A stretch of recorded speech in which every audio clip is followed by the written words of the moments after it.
let's take roll and establish a quorum. This meeting is being recorded. I am present.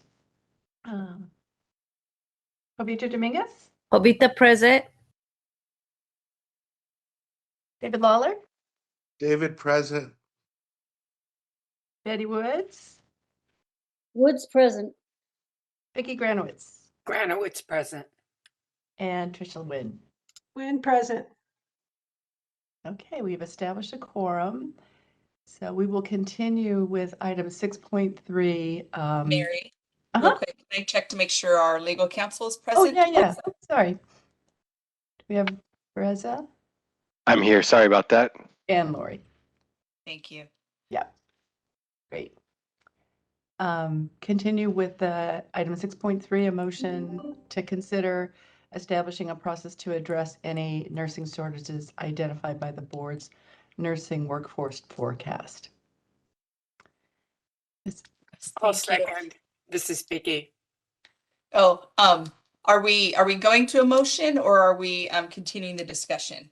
If that was a motion, Mary, are you? No, it making wasn't. the Oh, no, motion? it wasn't a motion. It Oh, was I'm just, sorry. I was sorry. I was just reading the title. I do have a question about this, Lori.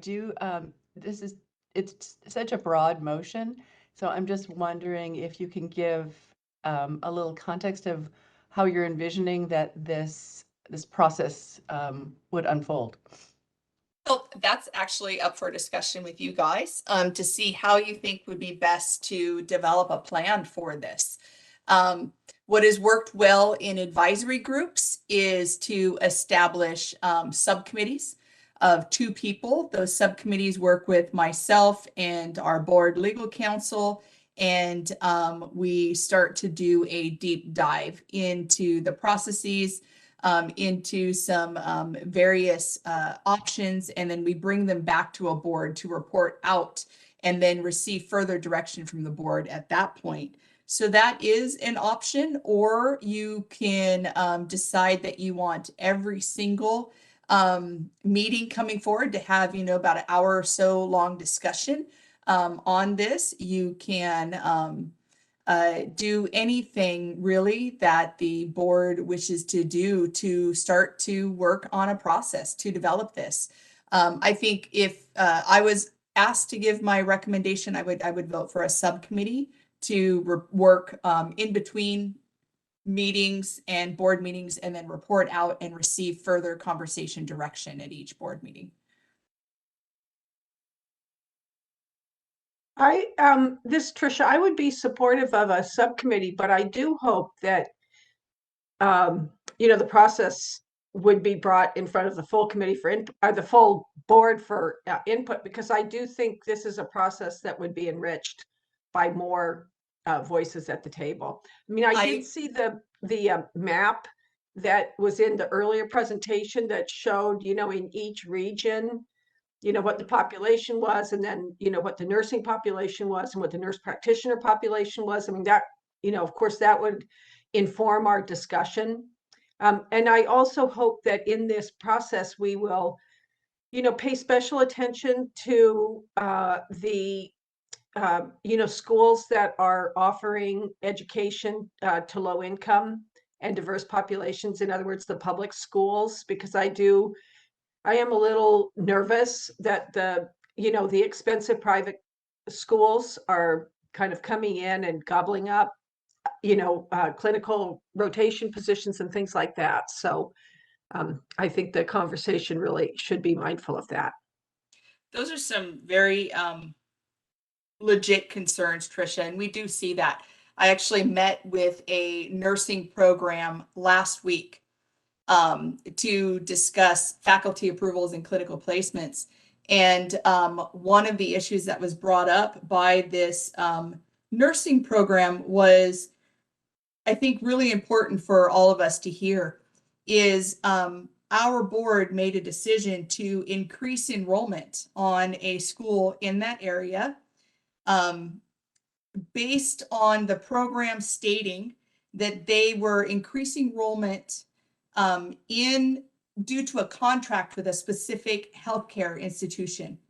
And they stated that they would not cause any displacement, that they were only going to be increasing their enrollment at the one location of that healthcare system.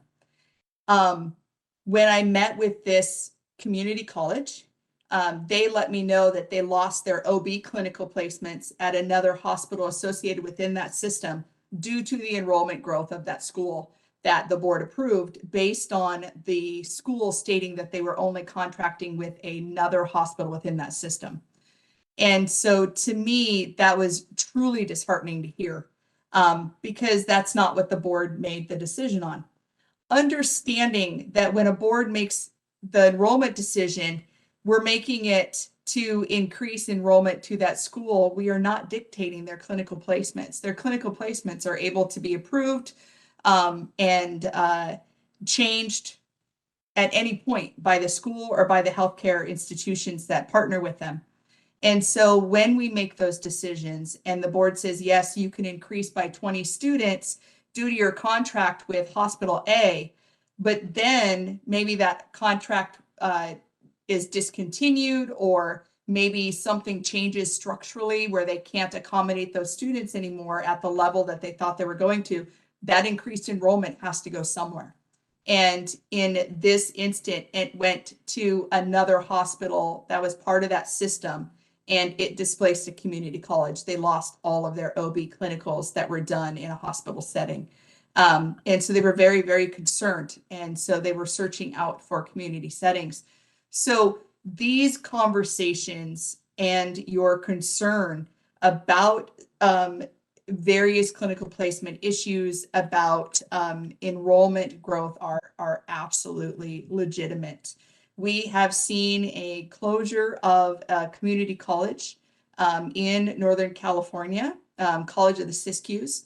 That was a community college that was closed due to the lack of clinical, and additionally due to the unavailability of faculty members. But, you know, we get these reports in our board meetings through our progress reports that come in through the Education Licensing Committee meeting. We're told in various ways that things are happening. We heard that in May of last year that Chabot College had some faculty resource issues, and that they were actually going to consider reevaluating a enrollment pause and maybe not admitting the full amount of students. UC San Francisco in last year as well let us know that they were doing a reduction in the number of students that they were accepting into their 2022 class, essentially almost cutting it in half due to multiple faculty vacancies.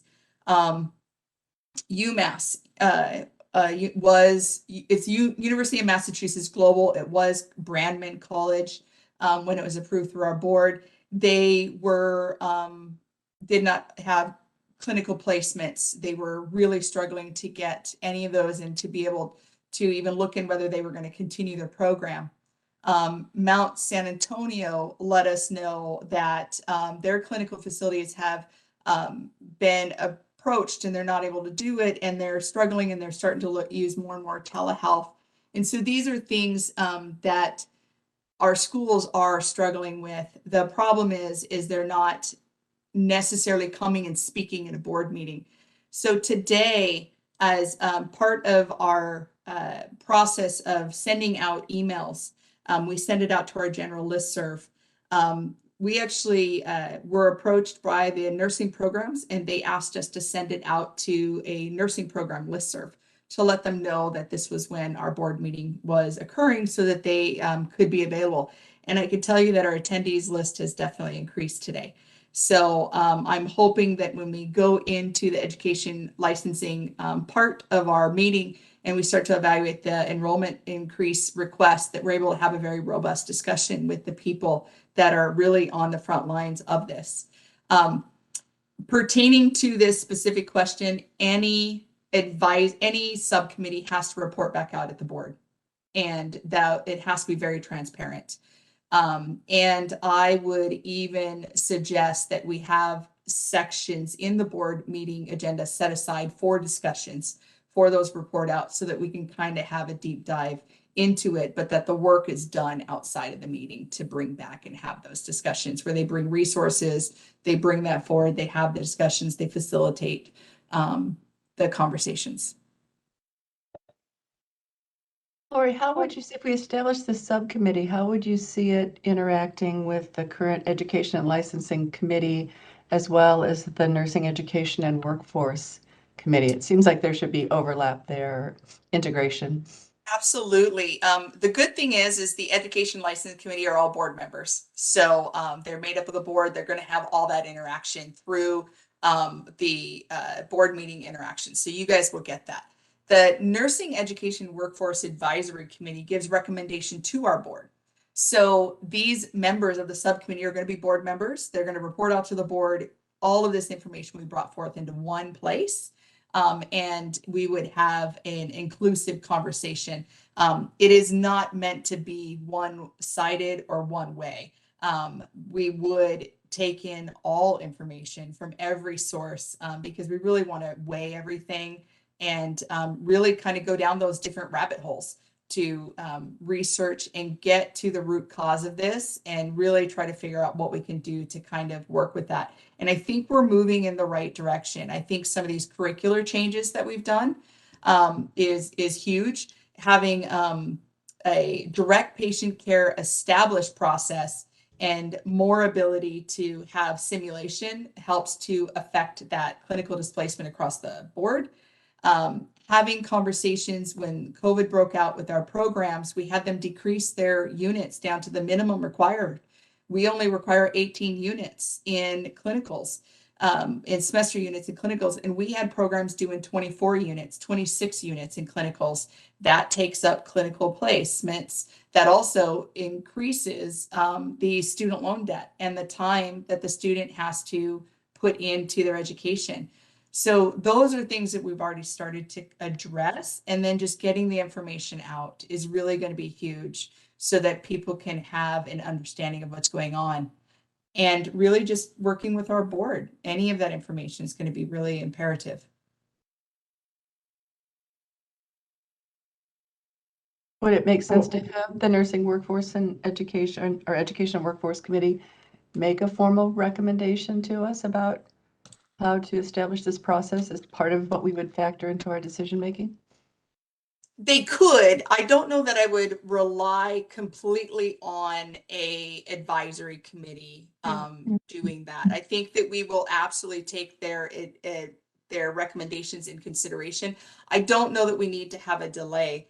These are things I was just reached out yesterday by legislative staff saying, hey, what are you guys going to be doing to address this? Like there is an impetus that is to add further layers and wait for additional recommendations, I think really would not be a benefit at this point. Again, not discounting that, not discounting their input, not discounting their ability to provide that input and to utilize that input. But I really think that a subcommittee of the board needs to be able to take that input in, synthesize it, break it down, and then help our board and our public further understand versus just having it kind of completely throughout the entire board in these open sessions that only happen 4 times a year.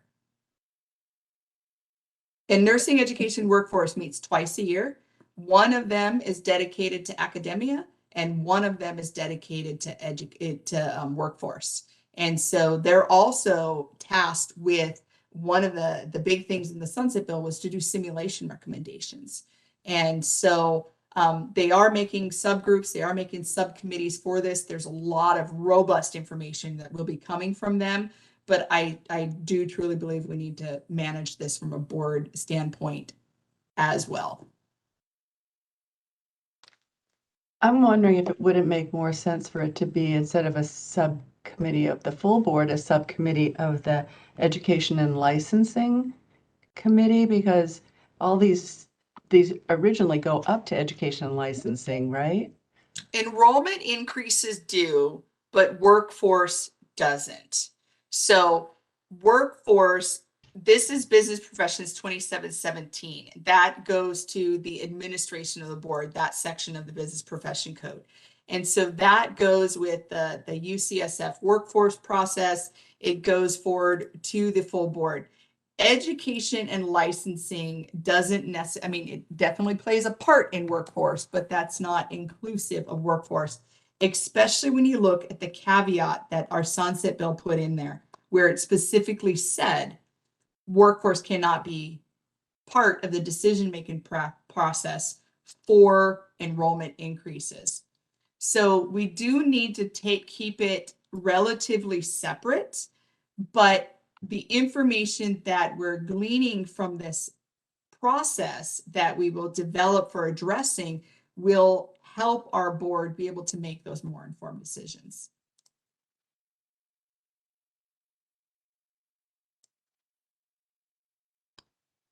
Any other questions or thoughts from the other board members? I have a different question. I mean, Uh-huh. what is the capacity of the board and our subcommittees to actually do the work? I mean, do we have the right people? Do we have people with time? Because if you don't have the right people, then you're not going to get the results.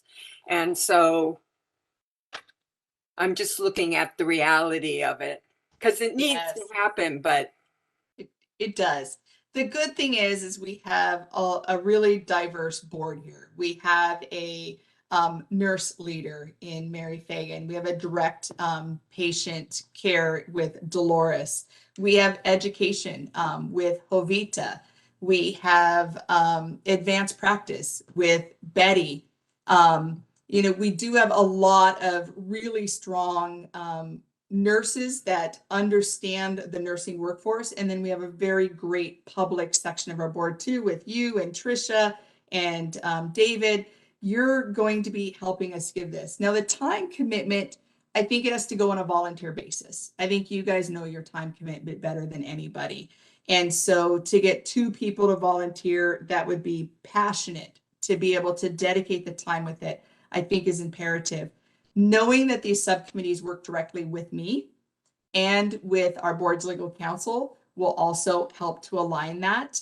And in these subcommittees, you are able to bring in and talk to anybody that you want to, that you would see as experts, that you would be able to get that information. You are not limited. You will just be synthesizing that information, maybe doing a deeper dive into it and asking some of the questions that need to be asked. Lori, what do you see as the time commitment to this? I think it's going to be a big time commitment. I really do. This is something that was brought forth in response to the California state audit last year, or 2 years ago, sorry. And I can tell you that by just looking at the board staff time commitment to implementing those recommendations that CSA put out, the other ones that were not legislative, it's been a long process. We have one with the clinical facility data bank that is being developed that will answer, I think, 3 or 4 of the recommendations. That's been in place for 1.5 years through building and testing and updating stuff. We had to update regs, we have to update forms. It is going to be a large commitment. So please take that into consideration if you're volunteering. Well, I'm still not clear about how much time. Are you talking about 2 hours a week, 2 hours a month? I think we need to know some ballpark figure of how many hours this is going to be additional to what we do with the board. Goodness. I think it truly depends on the input from the board, because I can't say that'd be 2 hours a week. I can't say it'd be 2 hours a month. I think the beginning stages are going to be more, because you'll have to kind of meet, establish a process and get that going. And then hopefully have a report out for the board May's meeting. In the board's May meeting, if there is discussion where the board members think you guys are on the right path, then maybe you just continue on that path and there's a set structure to that. But if you're discovering more information, you're continuing to go forward, you come forward in the May's board meeting and you say, you know, this is what we've discovered, I need further direction. There may be creation of more subcommittees that say, you know, you are going to focus specifically on the pipeline of nursing. They're going to focus specifically on the endorsement process of nursing. We're going to have another subcommittee that focuses on the academic requirements. This could become very large. It doesn't necessarily have to be. And so again, this is the first time we're having a discussion about this in our board. I don't think we have answers. I think we need to really kind of start a subcommittee to kind of open Pandora's box and really start to get into it. And then we'll be able to discuss more in May, especially with Joanne Spetz from UCSF, that's going to be bringing more information forward in May to have more conversation on what this shortage looks like. Because as she's predicted, we will be able to meet the demands of the shortage in, I think, 2037. And then we'll have a surplus of nurses. So I truly think that we need to be able to take all of that stuff into consideration. I don't know about the other board members, but I almost feel like it's premature to establish, we have to do something, there's no question, but premature to establish the subcommittee because we just received this HCI information last night. There's going to be this new information coming out from UCSF that we'll hear about from Joanne in May. And in my mind, I'd almost rather hear that information than decide based on this, what type of subcommittees do we need? That's just my gut. I'm totally okay with that and putting that onto the May agenda. It is early in the process. So this can take many different routes. It might be good at this point to open it up to the public and kind of get input from the public and see if they have anything that they would like to share with us to consider. May I just suggest something right before we do that? I'll make it quick. I agree with Mary. You know, we have an education committee already, and we have a committee that's looking at workforce.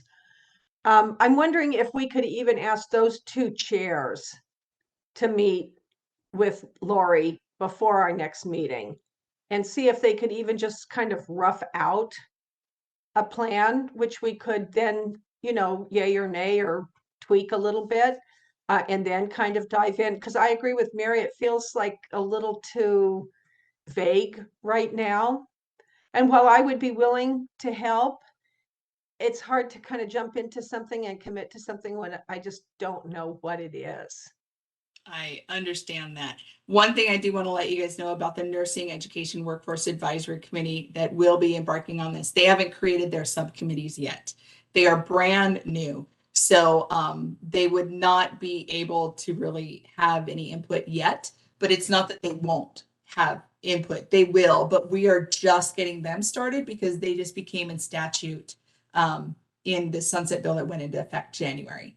So we have had one NEWAC committee meeting where we did voting on chair and vice chair. We had one where we tried to establish some subcommittees. We got two subcommittees established, and that was on Joanne Spetz workforce and I believe one on simulation. So we will be having another NEWAC committee that will start to continue those, but that one will not be able to really meet with me before the next board meeting because there's not a group established yet that will be working specifically on workforce and academic issues yet. Now, the Education Licensing Committee chair is Jovita, and I can meet with her at any time to have a conversation about this. And work through that. That's a non-issue. That is something we can do. And Jovita's been in this role for a couple of years now. Yeah, time flies. It does. It does. Any other comments for the board, or should we open it to public comment? Okay, board moderator, let's go ahead and open up to public comment. We will be opening for public comment now. I will be activating the question and answer feature. Please refer to the screen share for members of the public to see how they should type with their request for comment. I've activated the question and answer feature. Members of the public can indicate that they would like to make a comment by typing into the question box, "I would like to make a comment." Please remember, you will have 2 minutes to make your comments. I will not give a reminder as your time approaches. I do not want to interrupt you nor cause you to lose your train of thought. I will mute your microphone and inform you that your time has expired and will move on to the next member of the public. I'll pause for a moment for members of the public to type in, "I would like to make a comment."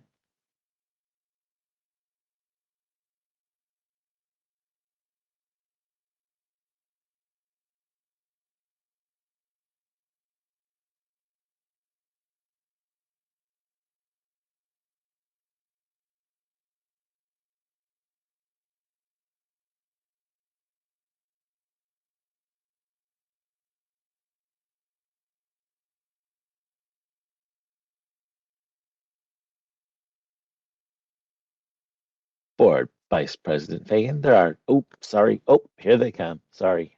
Tammy Vant Hole would like to make a comment. 1 second, please.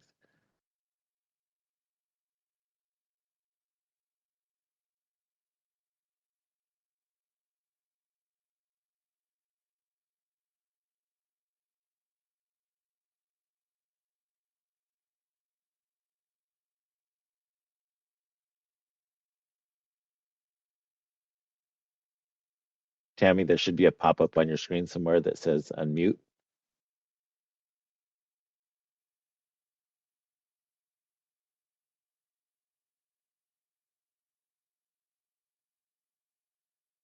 Okay, I'll come back to Tammy. Carmen Comsty would like to make a comment. 1 second, please.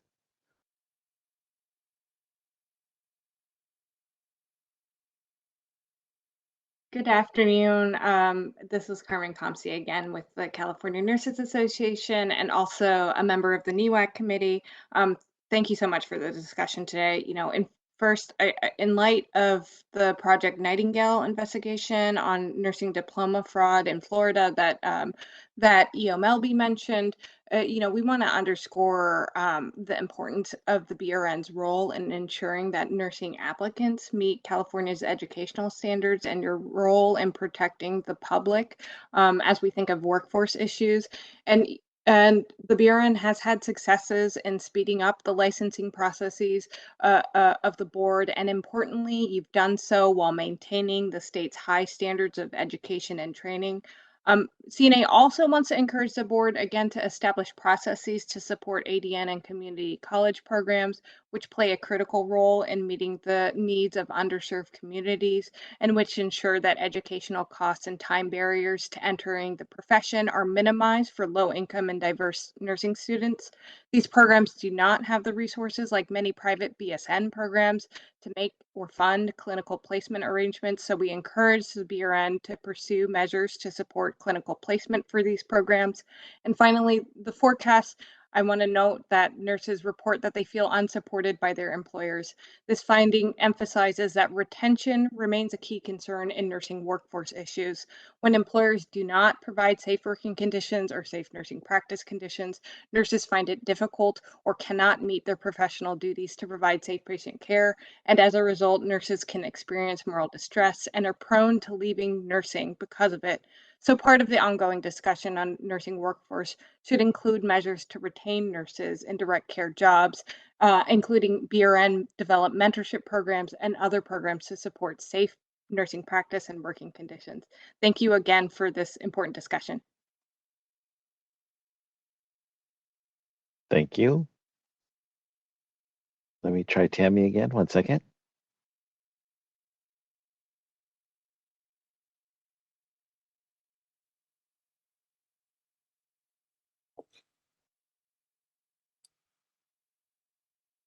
Go ahead, Tammy. Hello, thank you. My name is Tammy Van Hall. I'm the Dean of Nursing at Riverside City College. I just wanted to thank Lori because I think she gave a really good presentation on the realities of what some of the associate degree nursing programs are experiencing. I'm also president of COADN South, and so I have a lot of conversation with my brother and sister directors, and I thought she painted a very fair and accurate picture of some of the trials that we've been experiencing.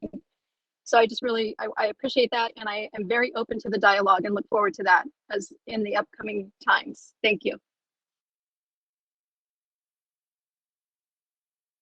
Thank you. Board Vice President Fagan, there are no other public requests for comment. Would you like me to close this window? Yes, please.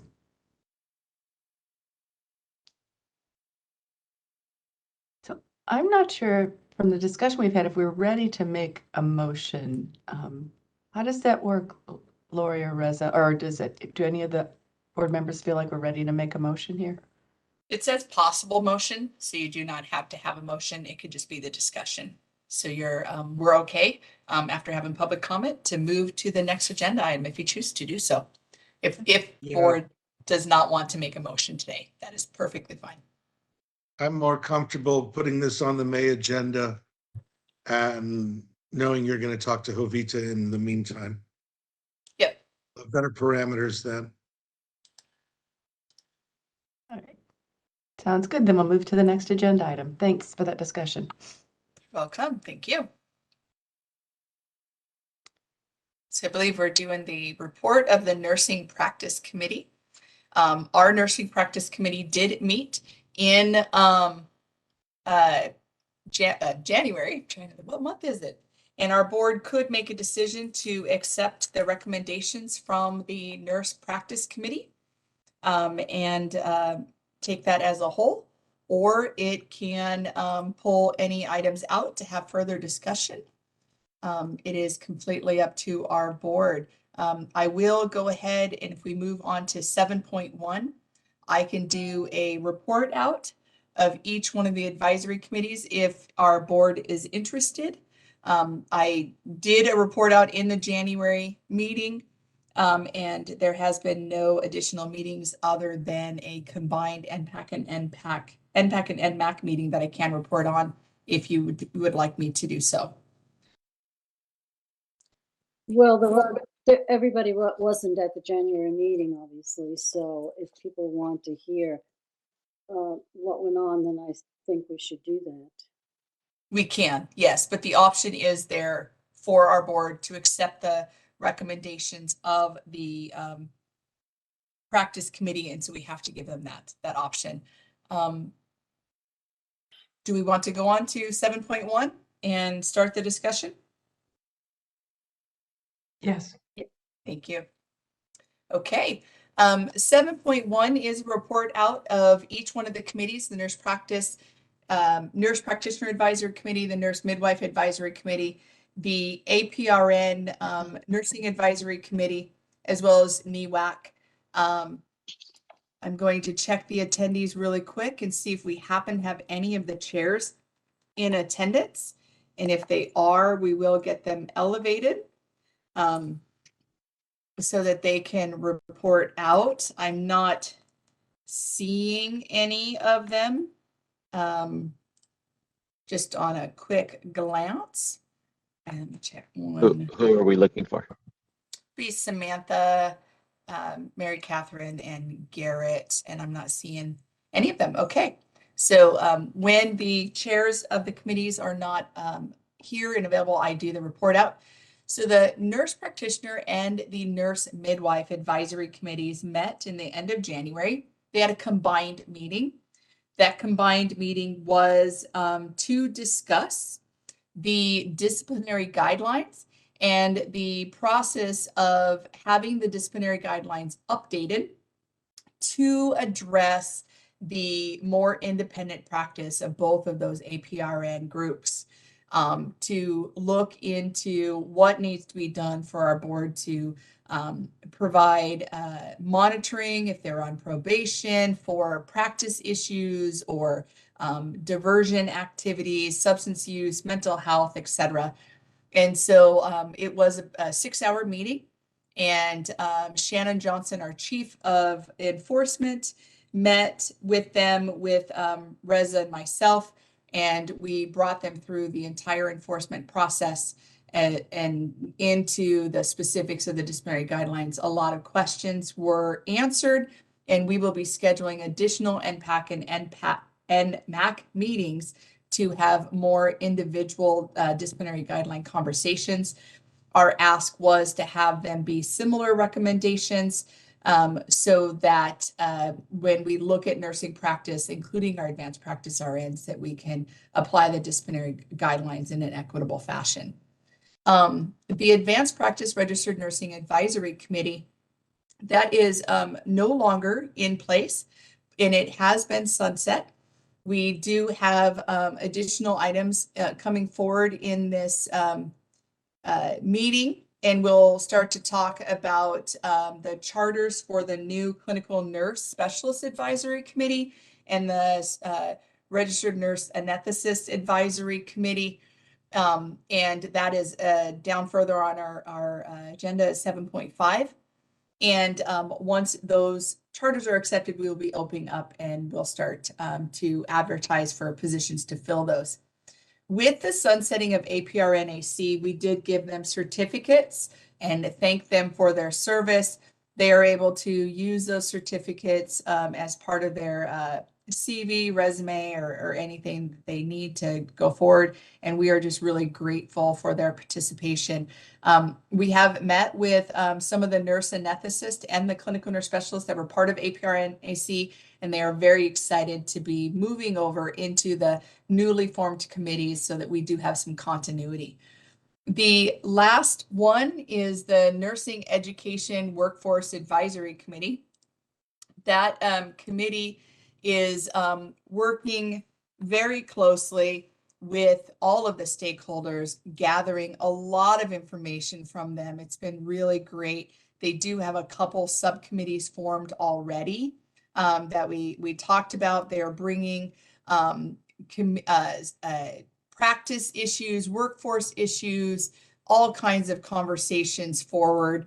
I met with the chair and the vice chair, and we are going to develop a kind of a spreadsheet tracking, and because not all of the information that's been brought forward into those meetings were designated for NEWAC. Some of them are practice related that would specifically go to nursing practice instead of workforce. Some of them are enforcement related that would benefit much more from going to the Enforcement Intervention Committee. And so we will be putting that out on a very clear and transparent form that says these are the topics and these are where we'll be managing through, so that they know that there's a pathway forward for them, but that not all of those topics belong in NEWAC. And that is our biggest update for each one of our advisory committees. And I believe all of them, with the exception of the Advanced Practice Registered Nurse Advisory Committee, will have a meeting scheduled soon, I believe in March. Any questions on the updates? Lori, can you give an update on the status of the new committees that we established, the clinical nurse specialist and the nurse anesthetist advisory committees? I mentioned those, saying that we have an agenda item 7.5 where we will be accepting the charter. And if you will be accepting the charter, sorry, and if the board accepts the charter, then we will be putting out emails and soliciting member participation. So for the certified registered nurse anesthetist, if that charter is accepted, we will draft an email, and it will go out to every licensed CRNA in our state. And the same thing for CNSs, and it will go out to every licensed CNS in our state. And then I did have meetings with the CNSs and the CRNAs that were part of APRNAC, and they are excited to come and join the new committees. So we'll have that continuity. Oh, and then the future reports from those committees would be in this area. With these. Exactly the same as all of the other ones. Yes. All right, great. Any questions or comments from the board? No? Okay, let's open this to public comment. Thank you. We will be opening for public comment now. I will be activating the question and answer feature. Please refer to the screen share for members of the public to see how they should type in their request for comment. I've activated the question and answer feature. Members of the public can indicate that they would like to make a comment by typing into the question box, "I would like to make a comment." Please remember, you will have 2 minutes to make your comments. I will not give a reminder as your time approaches. I do not want to interrupt you nor cause you to lose your train of thought. I will mute your microphone and inform you that your time has expired, and we'll move on to the next member of the public. I'll pause for a moment for members of the public to type in, I would like to make a comment.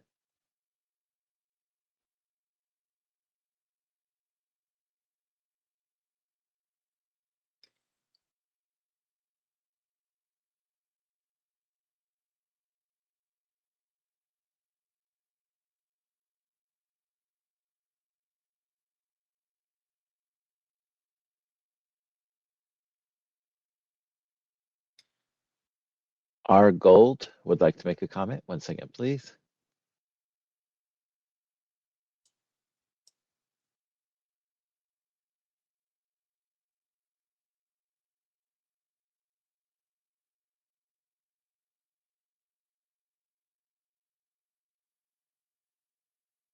R. Gold, if you're on your cell phone, I believe it's *6. There you go.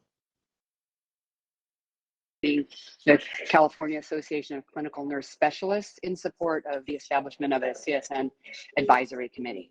Thank you.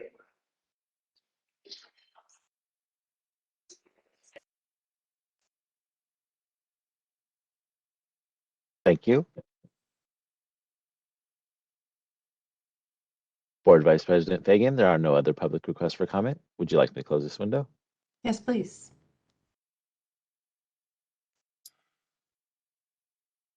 Okay, we'll move on to item 7.2, information only, and update to the United States Pharmacopoeia, chapters 795 and 797 regarding compounding standards.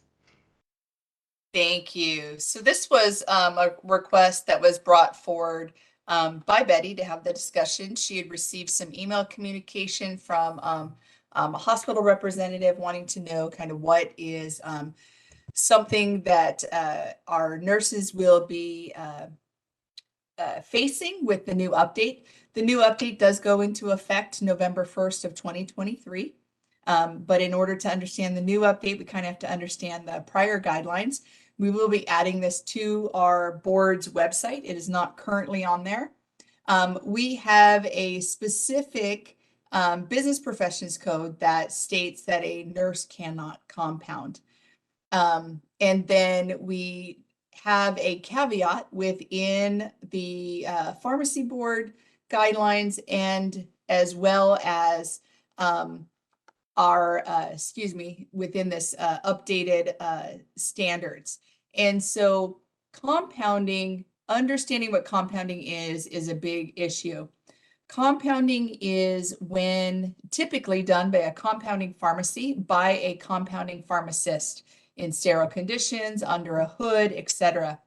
The main reason for compounding is to deliver a medication that may not come in a dosage that is typically prescribed. In the form that the medication is provided may have an ingredient in there that a person that needs to take the medication may be allergic to. It may be taking a pill form and making it a liquid form because it needs to be administered in a different route. So there are several reasons that a compounding pharmacy is utilized to make these medications. The provisions that are outlined that affect our RNs are the ones that allow for immediate use. Immediate use is right now described as 1 hour and for a specific patient. In that setting, you are allowed to combine 3 sterile meds. Where we see this happen most often is within an operating suite or an operating room. And it will be, typically is a base IV solution that is sterile that then you add up to 2 additional medications into that sterile solution to be administered by the patient that is undergoing surgery within that hour time frame. And that is where it is practiced commonly, and that is the provisions that are outlined in this compounding standard. The change in November that affects our nurses is that you will have 4 hours. to administer that versus 1 hour. That's the biggest update and change. But I think what our stakeholders need to know more about is that nurses are allowed to do that immediate use admixing or compounding of those medications, and that it is something that can be done routinely. The other issue is that people start to think, okay, well, does that mean when we're adding diluent or we're utilizing a medication that we have to prepare in advance in order to give to the patient? And that is not considered compounding. Anytime that you get a package from the manufacturer that says you need to add 15 milliliters of normal saline to this in order to administer it, that is following the manufacturer recommendations and is not considered compounding, and a nurse can do that.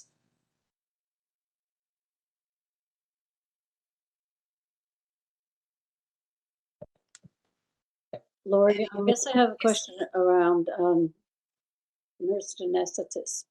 Yes. They sort of do this on a regular basis. Yes. Because they can have 2 or 3 different medications that they use for anesthesia. Yes. That's not changing that in any way, is it? Or is it? It does not change it. It just makes it very clear that they are allowed to do that. Yes, up to 3 sterile medications can be given right now within 1 hour for a single patient. You will have up to 4 hours to administer that after November. Thank you. Mm-hmm. Any comments or questions from the board members? No. Okay, let's go ahead and open this up to public comment.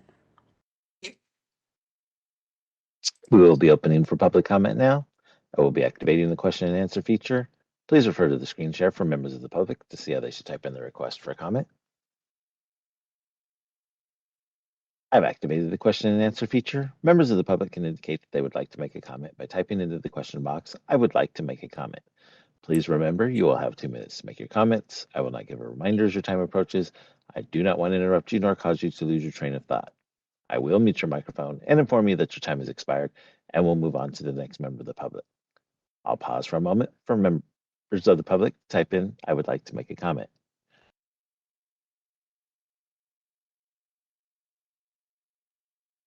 I'm not sure if Roger would like to make a comment, but 1 second, let's find out. Roger Ortiz, would you like to make a comment?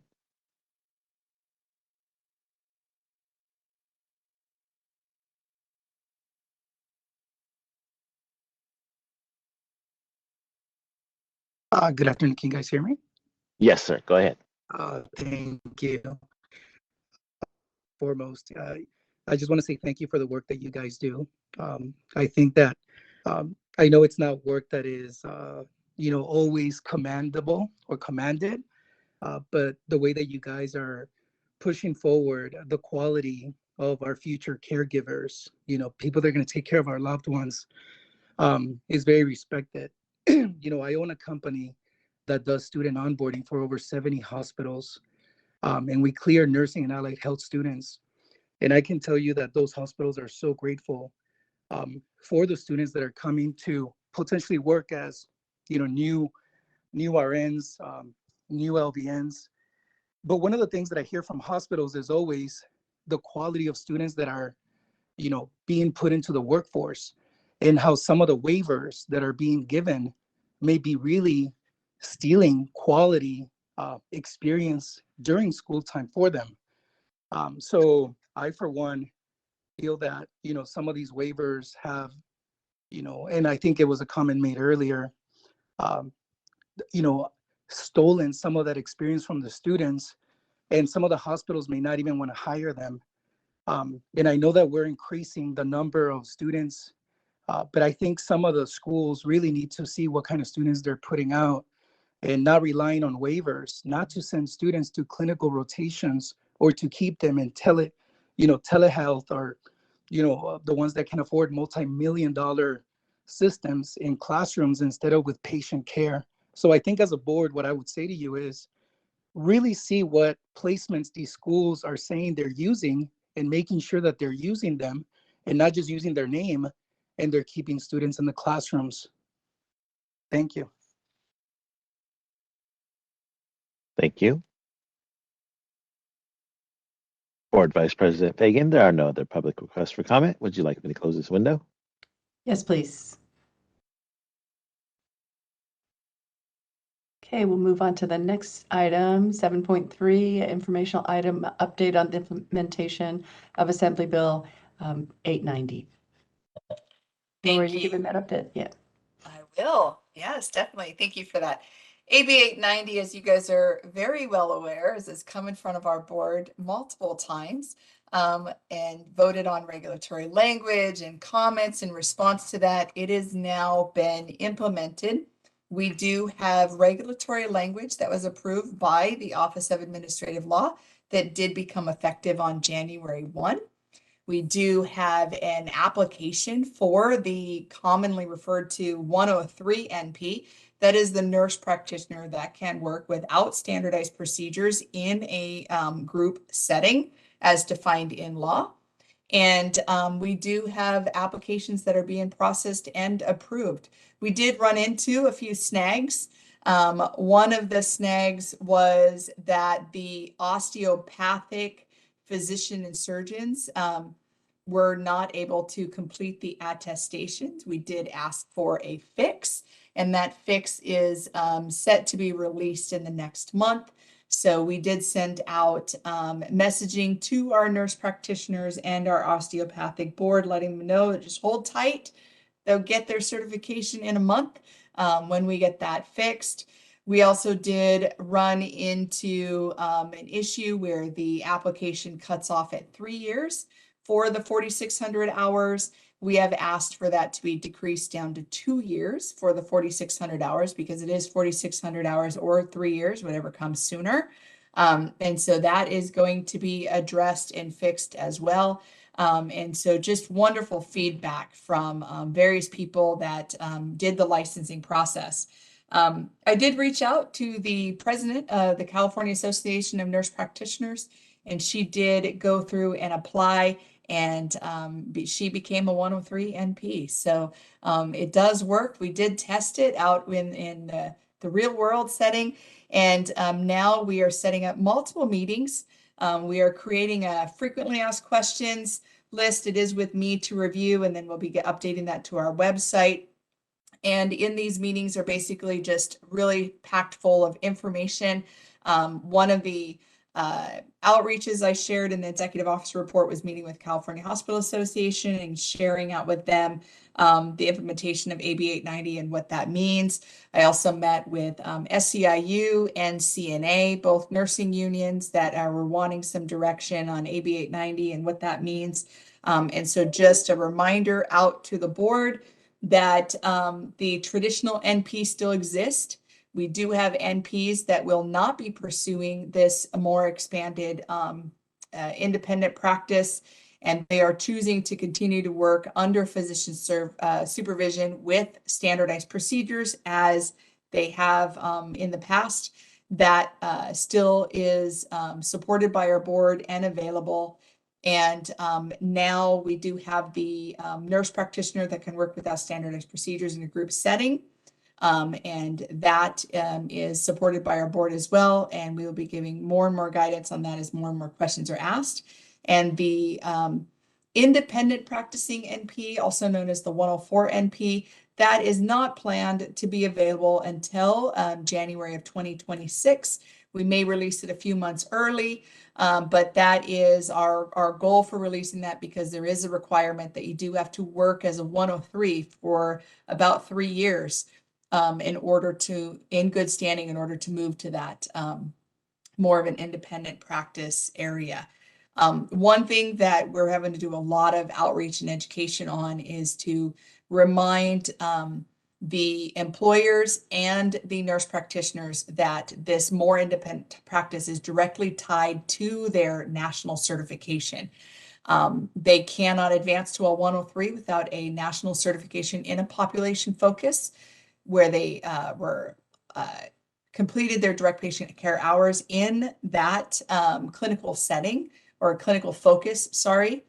And they have to maintain their national certification. So at any point that they do not maintain the national certification, that they did receive that advanced kind of decreased oversight and not abuse standardized procedures, that they would no longer qualify to continue with that. So it is all based on their national certification. And so that's kind of the update. If you have any questions, I'm willing to answer any questions on this. So I'll open it up to the board.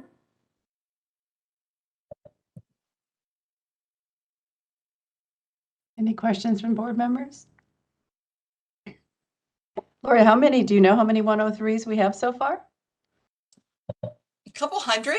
I know that we've had probably, I think 500 or 700 was the last time I saw on applications received.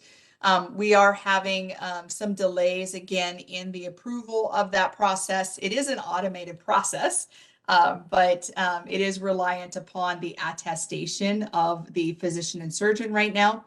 And with the osteopathic board not being able to do the attestations, that's caused a delay. And it is tied to the national certification. And we are one of 2 states in the nation that allows nurse practitioners to practice without national certification. So a lot of our NPs are licensed without national certification.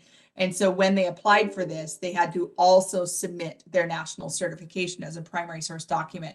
And then we have to add that to their license, and then they will approve. And so that's a process of cleanup that's going on right now. And we are awaiting and processing through many national certifications that have been submitted to us to be updated to be able to receive this. The other issue is, even though we have that many applicants, not all of them will be able to be licensed as a 103. There was a lot of confusion around legacy certifications and national certifications that are recognized for licensure. And so people that had an acute care nurse practitioner, for example, applied as an adult geri acute care nurse practitioner. The acute care nurse practitioner is a legacy certification and cannot be licensed at the recognized population focus. So they can continue to practice in California as a nurse practitioner under standardized procedures, but that was not one of the national certifying exams that OPES reviewed. And that is not one of the content areas, that categories that were specified in 1481 of our California Code of Regulation that allowed them to progress to this status. And so just again, a lot of outreach and re-education, because not all of those applicants will be approvable. That's great. And in terms of the frequently asked questions that are going to be on the board, is there a plan to address, and this is coming from my personal experience, and I know I've already reached out to you, but in a hospital or other settings where there's going to be a mixture of 103s and nurse practitioners that are not 103s, any guidance to organizations that have that about, is there any difference in practice? I mean, they're still going to need to maintain standardized procedures for the non-103s. Is that something that's going to be addressed in the FAQs? Do you know? We can, if it's not already in there, we can add that. That I'm the one that's going through the FAQs, and we'll be submitting it to Reza prior to them going on the website. And both of us are on here, so we can ensure that that's addressed. That would be great, because yeah, I know I'm getting a lot of questions and I'm not positive. Yeah. So, good, thanks. Any other questions from the board or comments? No? Okay, can we take this to public comment, please? We will be opening for public comment now. I will be activating the question and answer feature.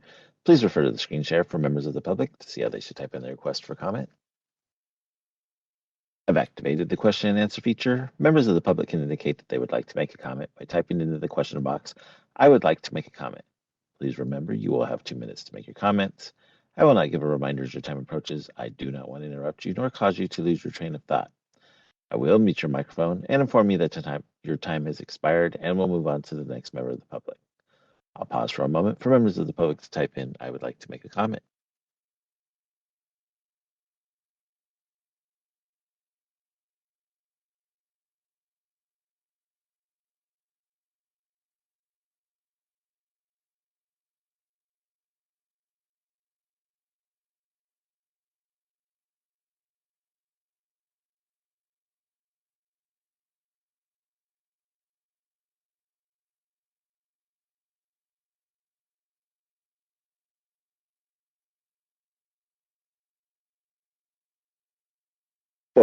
Vice President Fagan, there are no public requests for comments. Would you like me to close this window?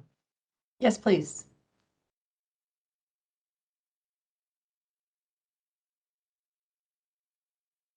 Okay, we will move on to item 7.4, discussion and possible action regarding the appointment of committee member to the NMAC committee. Thank you. So, Sorry, I didn't understand, but I found something. I'm sorry, my Google Assistant is talking to me. I think she heard me say something and she's now wanting to answer my question. So with this appointment, we had a physician surgeon member of the NMAC committee resign. And we sent out a recruitment to both the med board and the osteopathic board requesting some applicants. We received the applicants. Macaulay Fusarins, our liaison, gathered all of them. They submitted over to the board subcommittee. That board subcommittee consisted of Dr. Mary Fagan and board president Dolores Trujillo, and they reviewed all of the applicants and they put one forward for nomination, and that is Dr. Kenneth James. And our nurse practice committee did make a recommendation to accept the nomination. And now we are here at the board meeting to ask for consideration of the board to accept the recommendation from the nurse practice committee. And then we can move to onboarding this person to the nurse midwife advisory committee and get him started.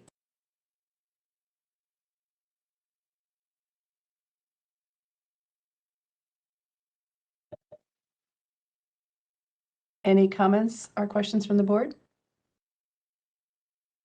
No? Okay, let's take this to public comment. Did you want to make a motion before going to public comment? Yeah, I will make a motion that we approve the appointment of the committee member to the NMAC. And I'll second I that. second. And now we'll take it to public comment. Thank you.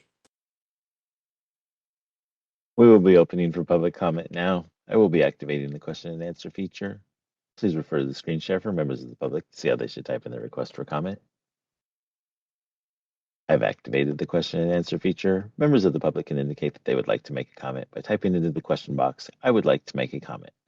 Please remember you will have 2 minutes to make your comments. I will not give a reminder as your time approaches. I do not want to interrupt you nor cause you to lose your train of thought. I will mute your microphone and inform you that your time has expired and we'll move on to the next member of the public. I'll pause for a moment for members of the public to type in, I would like to make a comment.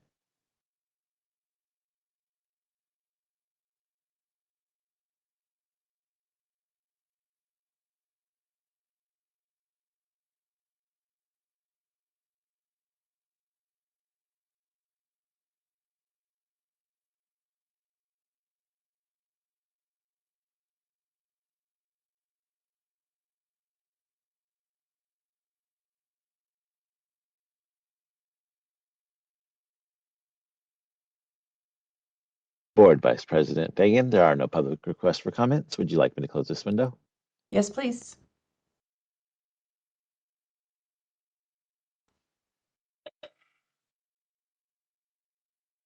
Okay, we'll move to item 7.4, possible motion to accept or not accept the motion from the Nursing Practice Committee to approve the appointment. Oh, wait, we already did the motion. Yes. Sorry.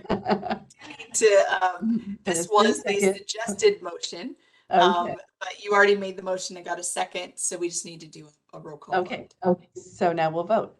Mary Fagan, I vote yes. Jovita Dominguez. Jovita votes yes. David Lawler, David Lawler, yes. Betty Woods, Woods, yes. Vicki Granowitz, Granowitz, yes. and Tricia Wynn. Win, yes. Okay, motion passes. Now we move on to item 7.5, discussion and possible action regarding the review and approval of the charters and the appointment process for the Clinical Nurse Specialist Advisory Committee and the Certified Nurse and Anesthetist Advisory Committee. Thank you. So in your packet, there is a two charters, one for the nurse anesthetist and one for the clinical nurse specialist. They did go through the nurse practice committee and they voted to accept them. There was one edit that was brought out by public comment where when we tried to align all the committees, we left a nurse practitioner reference in it instead of having it be a nurse anesthetist or a clinical nurse specialist. So we caught that. That was caught by the public. We corrected that. And the charters are here for the board to ask questions or make any amendments to or accept them. The additional item on the table is how to do the membership appointment. The Nurse Practitioner Advisory Committee and the Nurse Midwife Advisory Committee in statute says the board must appoint. There is no statutory requirement that says the board must appoint to any of the clinical nurse specialist or the nurse anesthetist. However, our board did ask for the CNS and the CRNA members of the APRNAC to be accepted in, and that is something that we are doing.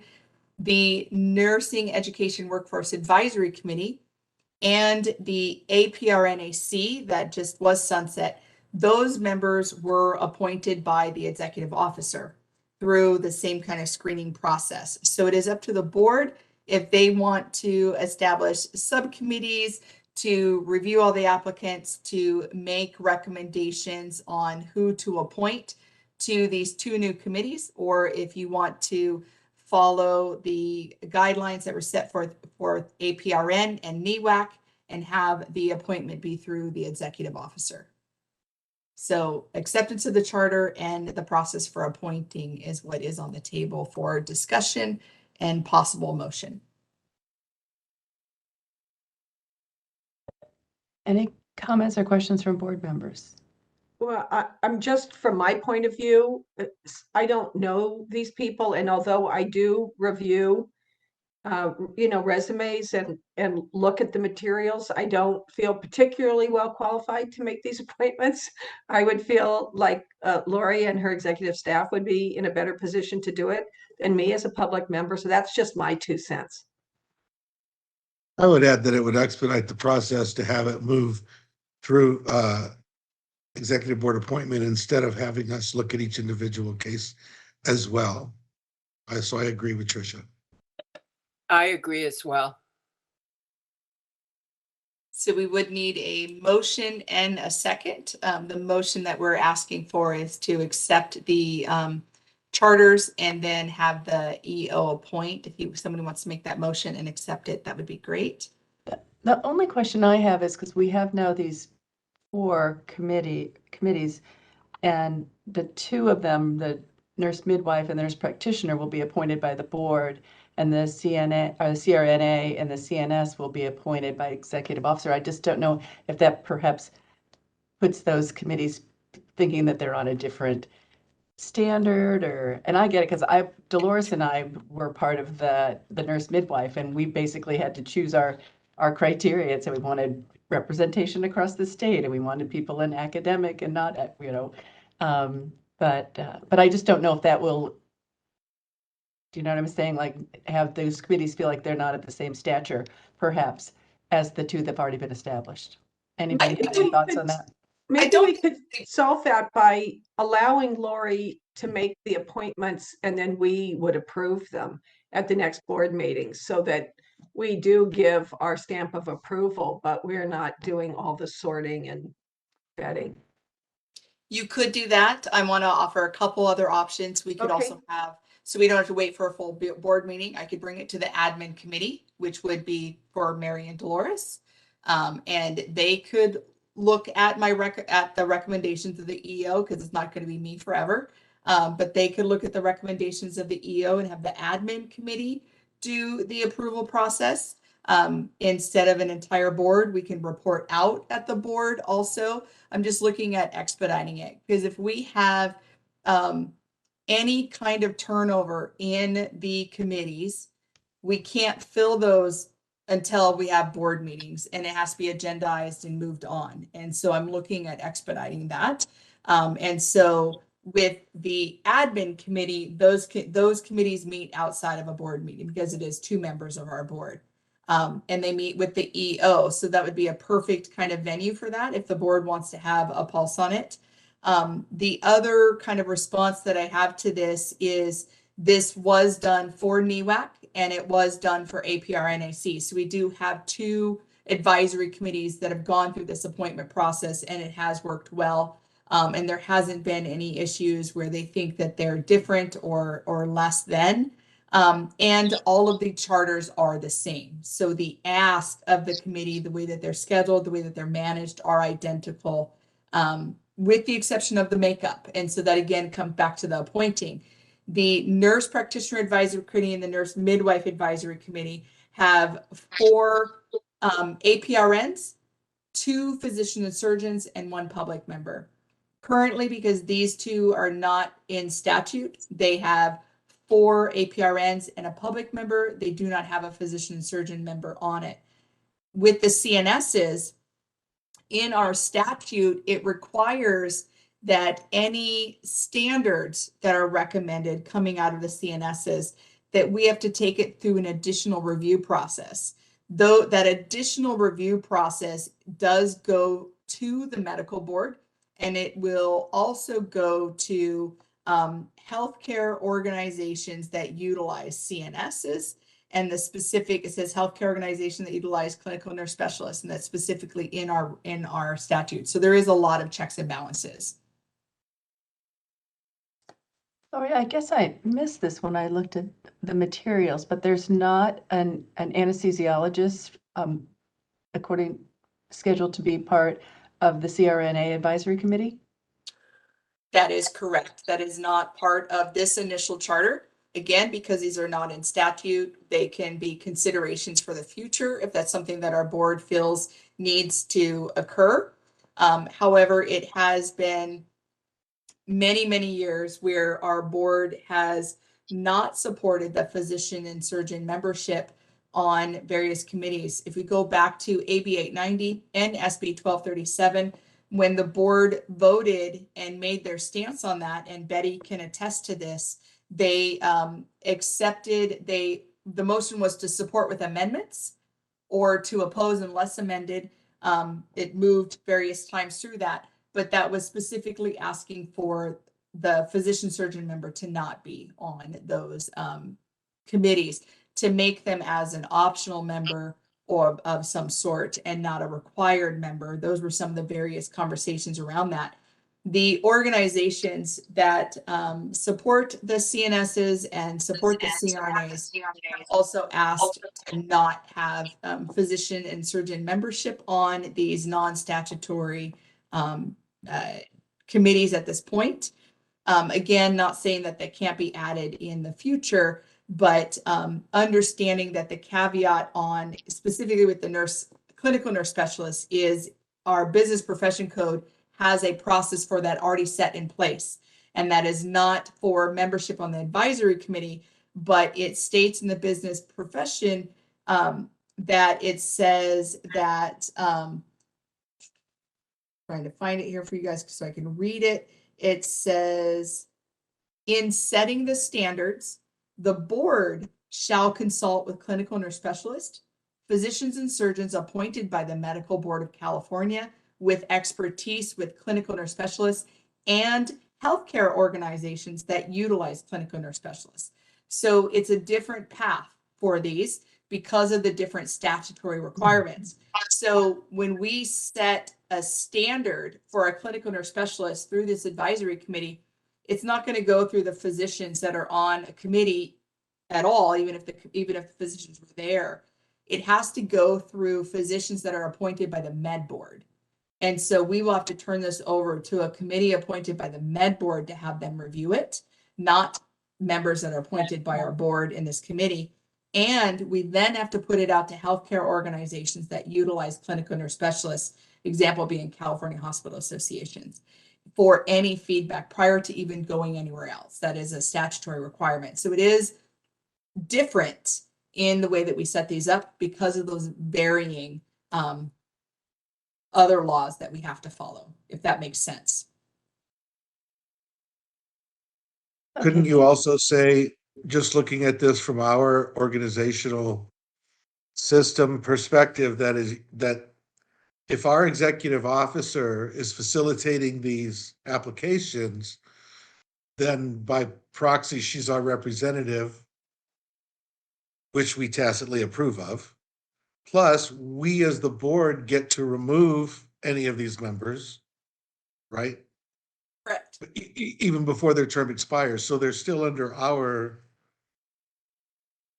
purview and still being accepted, or their applications by us, even if it's through the executive officer. Does that make sense?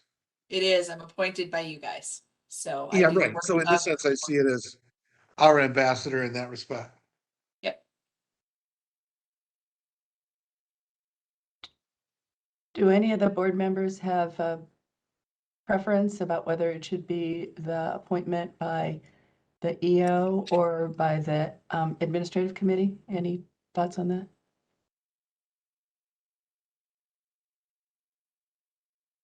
This is Jovita. I sort of like where the administration, which would be Mary Fagan, Vice President Mary Fagan, and President Dolores Trujillo, and the EO working with it. I like that option. Yeah, I do too, as long as it doesn't slow everything down. How often does the admin committee meet? I mean, can you guys kind of just do it ad hoc? We do. We have a standing scheduled meeting on a weekly basis. Okay. Sometimes we don't meet every week, but it's scheduled for us to meet every week. Well, I'd be comfortable with that. Mary, what do you think about that? Yeah, I think that's fine. Okay, so it sounds like then we want to make them. Anybody else have any other comments or thoughts? Let's make a motion to. What would the motion be? I'm going to need some. The motion would be to accept the charters for both the Clinical Nurse Specialist Advisory Committee and the Certified Registered Nurse Anesthetist Advisory Committee. Have the EO make recommendations on the appointment of the members to the board's admin committee for acceptance. Perfect. Thank you. So you made that motion. We'll have to get a second on that. Jovita seconds. And then we'll go out to public comment. Okay, take this to public comment, please. Thank you. We will be opening for public comment now. We'll be activating the question and answer feature. Please refer to the screen share for members of the public to see how they should type in their request for comment. I've activated the question and answer feature. Members of the public can indicate that they would like to make a comment by typing into the question box, "I would like to make a comment." Please remember, you will have 2 minutes to make your comments. I will not give a reminder as your time approaches. I do not want to interrupt you nor cause you to lose your train of thought. I will mute your microphone and inform you that your time has expired, and we'll move on to the next member of the public. I'll pause for a moment for members of the public to type in, "I would like to make a comment." Art Gold would like to make a comment. 1 second, please.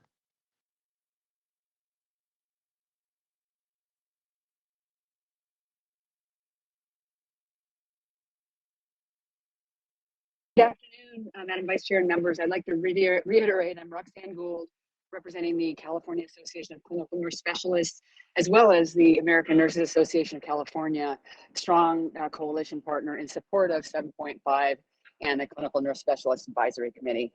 Thank you. Thank you.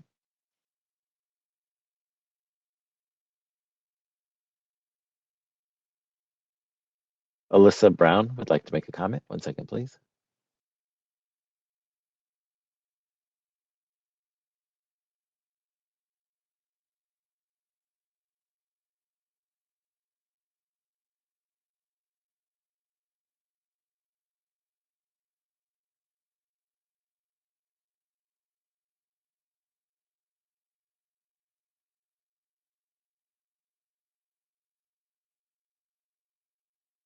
Hello? Yes, go ahead. Okay, thank you. My name's Alyssa Brown. I'm a clinical nurse specialist in psych mental health. I really appreciate the discussion that you've had and really looking forward to this being moved forward. So thank you, and thank you for articulating the process.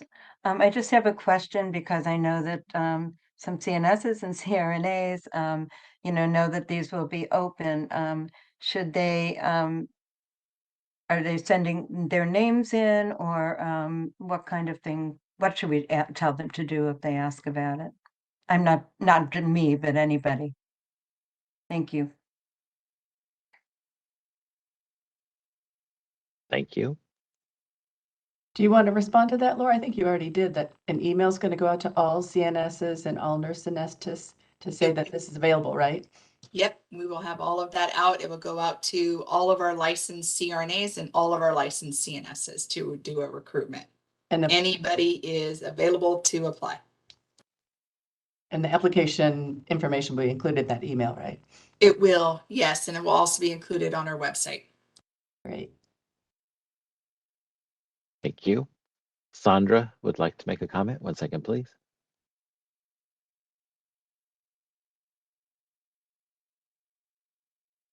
CRNA.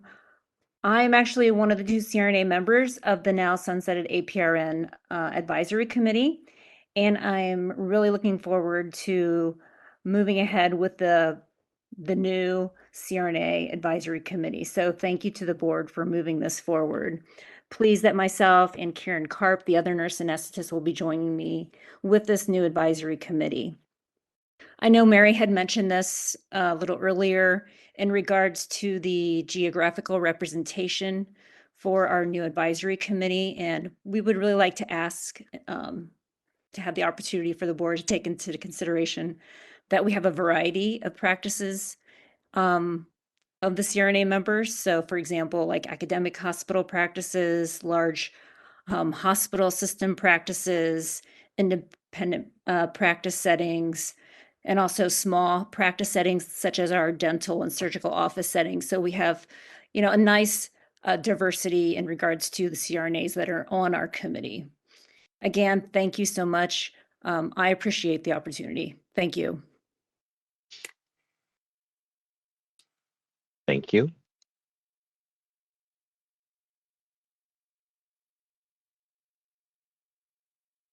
I'm sorry. Board Vice President Fagan, there are no other public requests for comment. Would you like me to close this window? Yes, please. Okay, we have a motion and a second, and we'll take this to a vote. Mary Fagan votes yes. Jovita Dominguez? Jovita votes yes. David Lawler?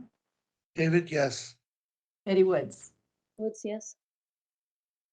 Vicki Granowitz? Granowitz, yes. And Tricia Wynn? Wynn, yes. All right, the motion passes. Next item 8.0 is a report from the Education Licensing Committee. Thank you. At this point, I'm going to ask for Dr. Mary Ann McCarthy to be elevated, and she will take over the facilitation of the next section of our meeting. And just a reminder to our board, typically Education Licensing Committee meets prior to the board, and we do a blanket kind of motion to accept the recommendations from the Education Licensing Committee. However, we were unable to establish quorum in the January meeting, so the board will be hearing all of these items for the first time today. Thank you, guys. Hi, good afternoon, everyone. I am Mary Ann McCarthy. I am the liaison to the Education and Licensing Committee, and I will be helping us work through the Education and Licensing agenda.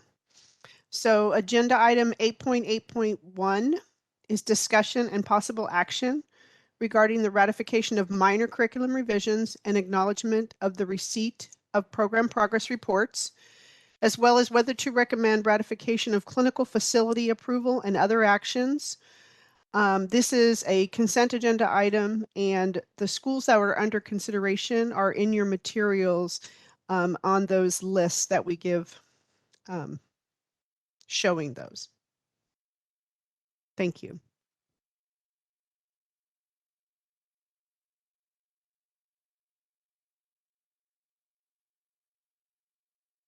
Jovita, did you want to assist in this part, or Um, would you I like Mary to do it? I'm okay either way. Okay, perfect, perfect. Do you want to go ahead and give us a motion then, and we'll go to public comment? Okay.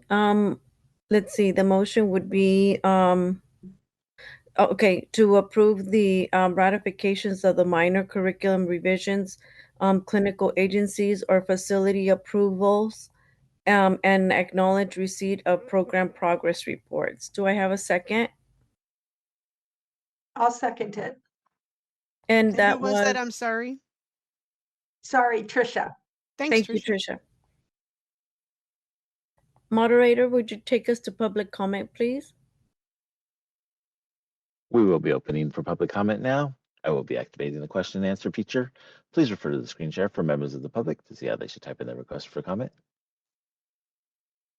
I've activated the question and answer feature. Members of the public can indicate that they would like to make a comment by typing into the question box, "I would like to make a comment." Please remember, you will have 2 minutes to make your comments. I will not give a reminder as your time approaches. I do not want to interrupt you nor cause you to lose your train of thought. I will mute your microphone and inform you that your time has expired and we'll move on to the next member of the public. I'll pause for a moment for members of the public to type in, "I would like to make a comment."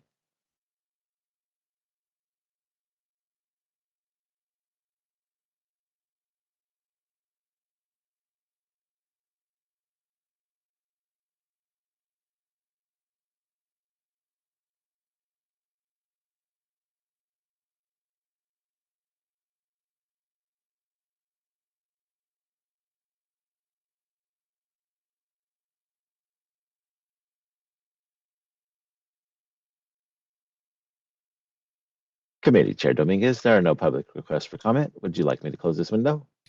Thank you. Yes.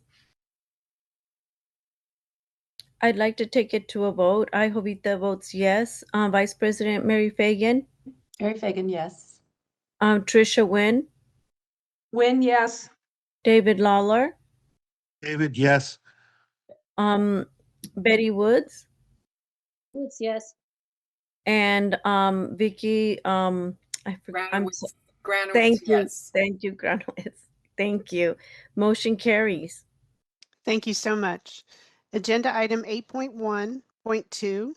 This is the discussion and possible action regarding approval, acceptance, or other action for an approved nursing program. So the BRN staff have received and reviewed all documents from the programs requested and listed in agenda item 8.1.2.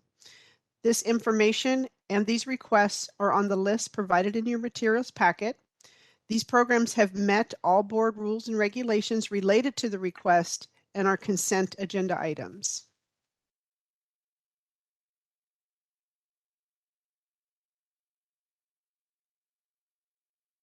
Okay, Moderator, could you put the motion up, please? Thank you.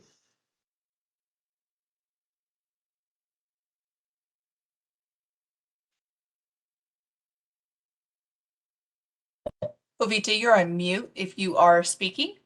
Thanks for catching that. This is Jovita, and I would like to make a motion to approve continuing approval of pre-licensure nursing programs, continuing approval of a nurse practitioner nursing program, initial approval of a current nurse practitioner nursing programs, and pre-licensure nursing programs, unit adjustment, or other changes substantive change to no enrollment increase. Do I have a second? Win, seconds. Thank you. Moderator, would you take us to public comment, please? We will be opening for public comment now.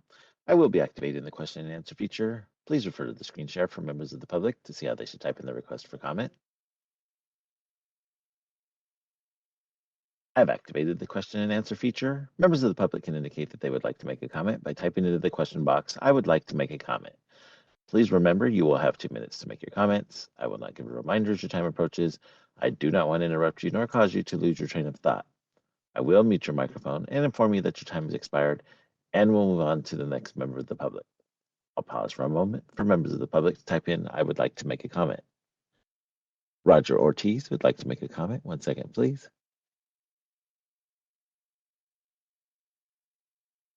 Good afternoon, board. I spoke earlier and I was talking about, I know this is a consent item, but again, I caution you with just blankly doing increases in enrollment for some of these schools where the students haven't stepped, 1 foot into a hospital and done any kind of bedside care. They're in, these classrooms, multi-million-dollar classrooms, and they're graduating and they're going to be a liability 5 to 10 years from now. And, we want to be careful that we are not the ones that created that we're holding everyone to the highest standard, even though we're not setting the threshold of experience when they're getting hired, we should at least be holding a certain threshold when they're going through classes to be able to, at a minimum, meet the bare minimum requirement of, on-site clinical hours. And I know that some schools are very heavy reliant on these waivers. And I would say, like I said earlier, that we double check that the sites that they're submitting as approved or that they're taking students are genuinely taking the students that they're saying are completing clinical hours. Thank you.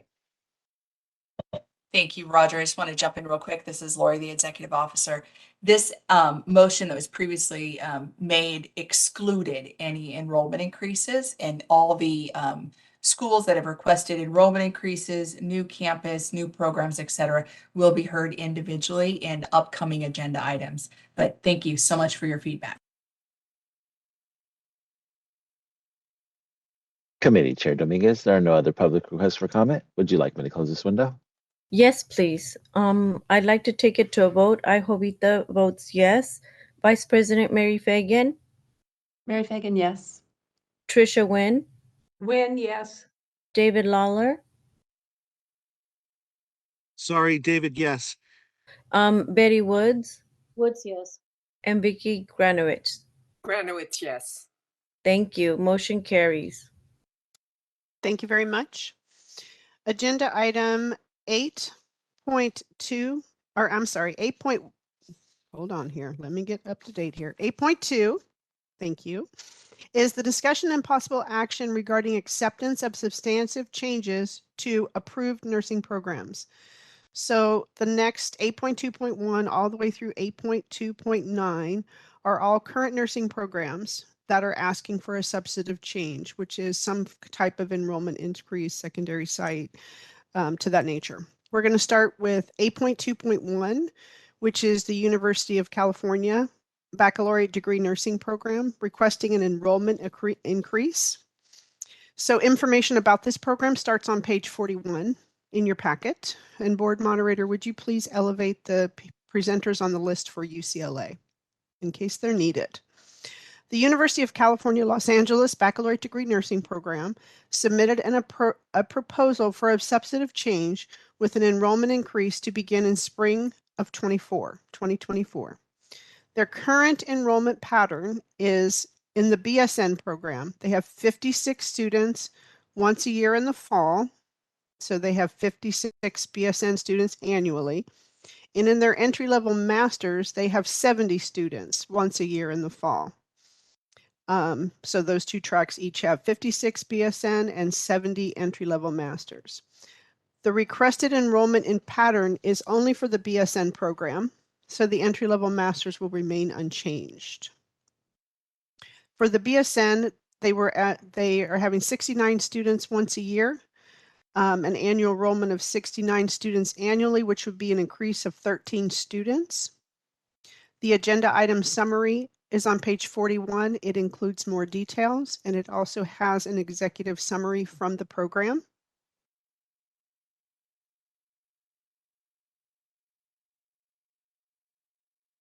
And the NEC and the program representatives are available should you have questions. Thank you.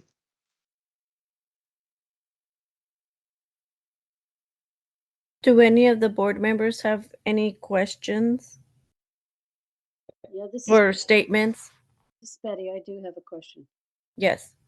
How is this increase going to affect the different areas where students are placed now?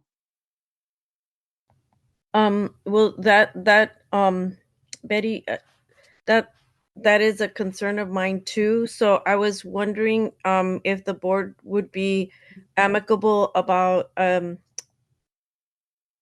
maybe considering University of California, Los Angeles Baccalaureate nursing program and Riverside City College associate degree program, and maybe the feasibility study of Lassen Community College degree program of Westcliff University. I was wondering if we can consider having those that a motion to approve, and then maybe we can bring the other schools and either table them for the next board meeting, or the ones that I'm concerned about are the ones that like Stanbridge College, Golden West College, American Career College, and CNI associate degree, Marcia and Pacific Union College. Those are, I wanted to hold off on those because those are on the areas that are very impacted with Okay. other schools. So I know that we're talking about UCLA, so Yeah, I let's need help with that.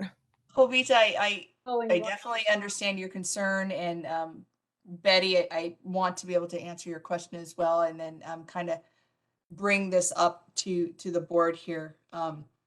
UCLA is asking for an increase of 13 students only into the area. They haven't asked for an increase in enrollment in the last 5 years. This is the first time they're coming in front of the board, and they are only asking for 13 students.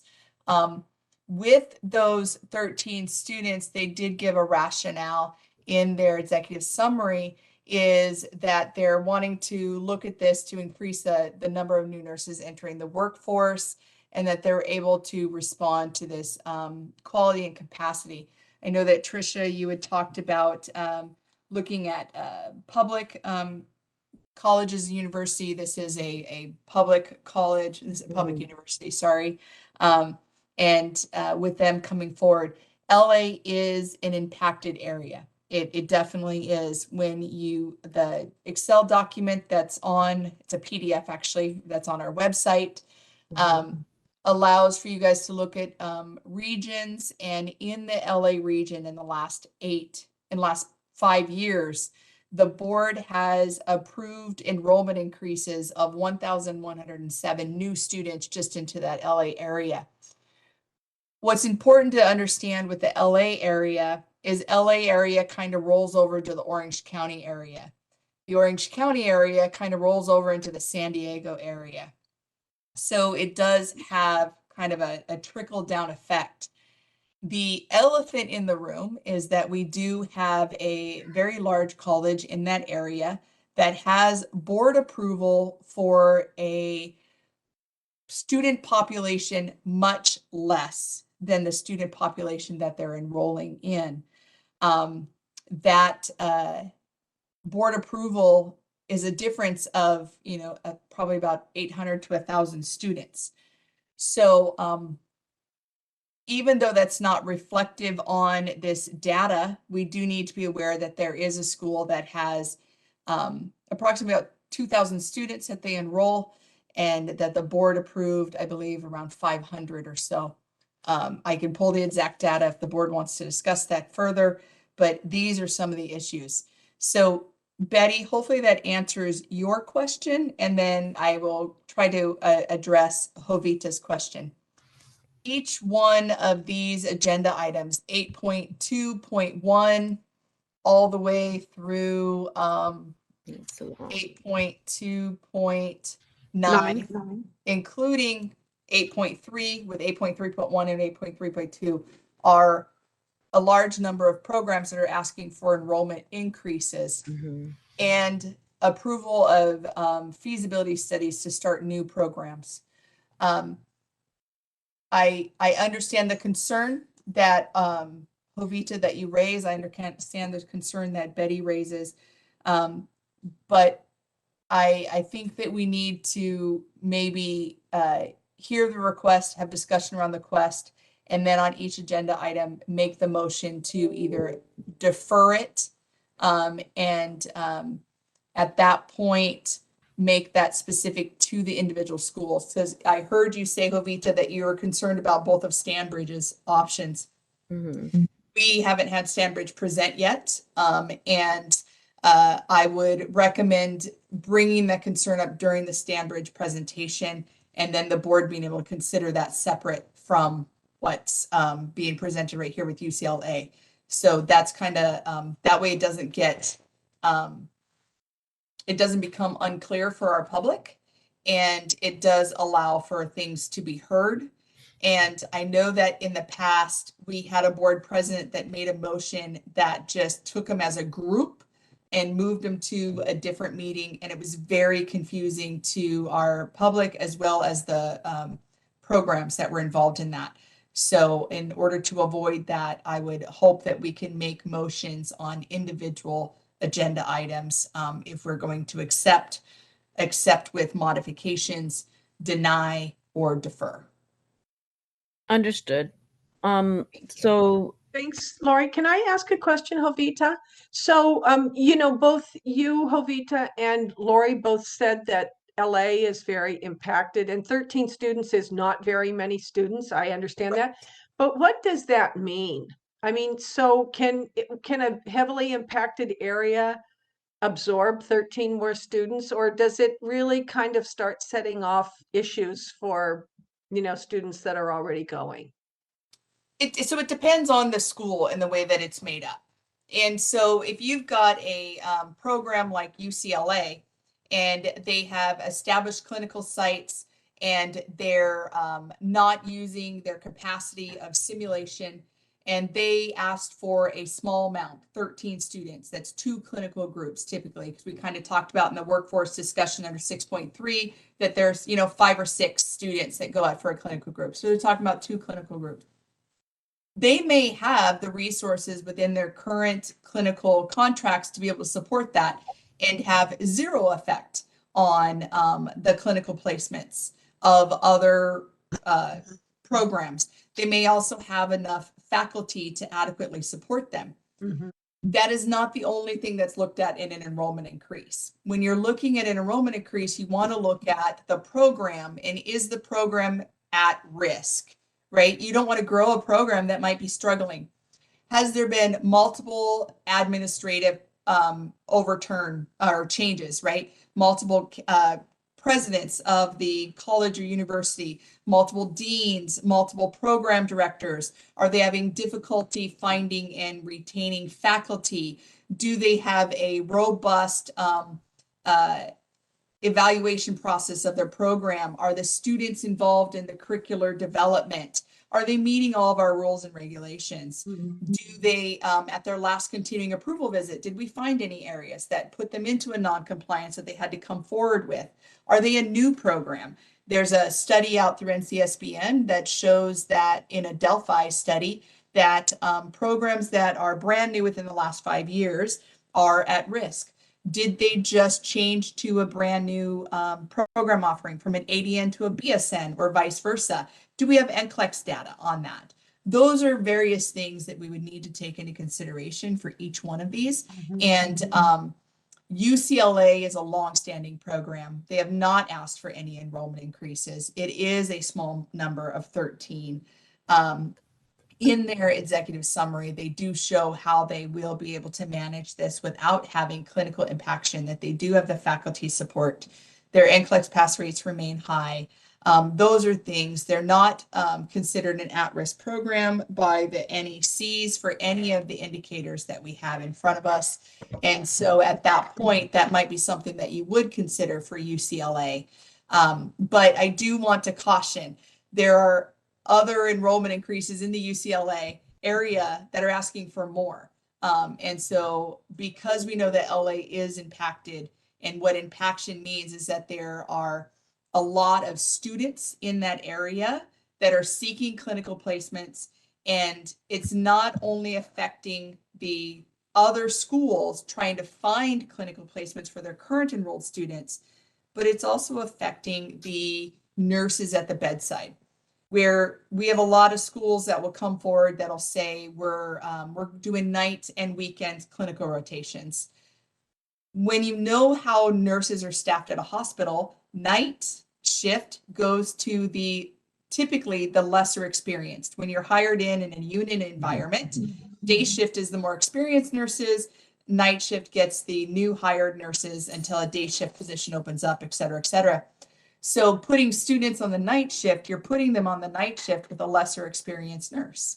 That nurse is needing those increased time to do competencies and get those up to speed. A lot of the conversations that have been happening in the board meeting today, they need that extra support. To add a student into that mix can be stress inducing. The other thing to take into consideration that is we have clinical sites now that are saying we're not going to have students on a Saturday or a Sunday. We're not going to have students one day a week because they want to give their current employed RNs a break. Because to have a student, groups of students every single day, all day, and throughout every shift becomes difficult sometimes. And so you'll have a nurse at a clinic or a hospital setting, works 7 a.m. to 7:30 p.m. And in that time frame, you might have two separate schools in there with two different clinical groups, one doing a 6 to 2 and one doing a 2 to 8. And then they might come in at night shift to do a preceptorship, etc. So that's what impaction is. It's not just clinical spaces and how you're affecting other nursing programs, but it also takes into consideration the effect that we have on the community that's supporting them, and whether or not there's resources adequate there.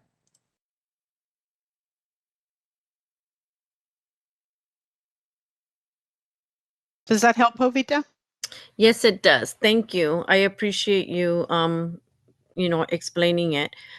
I would like to take a motion to approve the substantial change to an approved program, University of California, Los Angeles baccalaureate degree, nursing program enrollment increase. Do I have a second? I'll win seconds. Thank you. Moderator, would you please take us to public comment? We will be opening for public comment now. I will be activating the question and answer feature. Please refer to the screen share for members of the public to see how they should type in their request for comment. I've activated the question and answer feature. Members of the public can indicate that they would like to make a comment by typing into the question box, "I would like to make a comment." Please remember you will have 2 minutes to make your comments. I will not give a reminder as your time approaches. I do not want to interrupt you nor cause you to lose your train of thought. I will mute your microphone and inform you that your time has expired, and we'll move on to the next member of the public. I'll pause for a moment for members of the public to type in, "I would like to make a comment."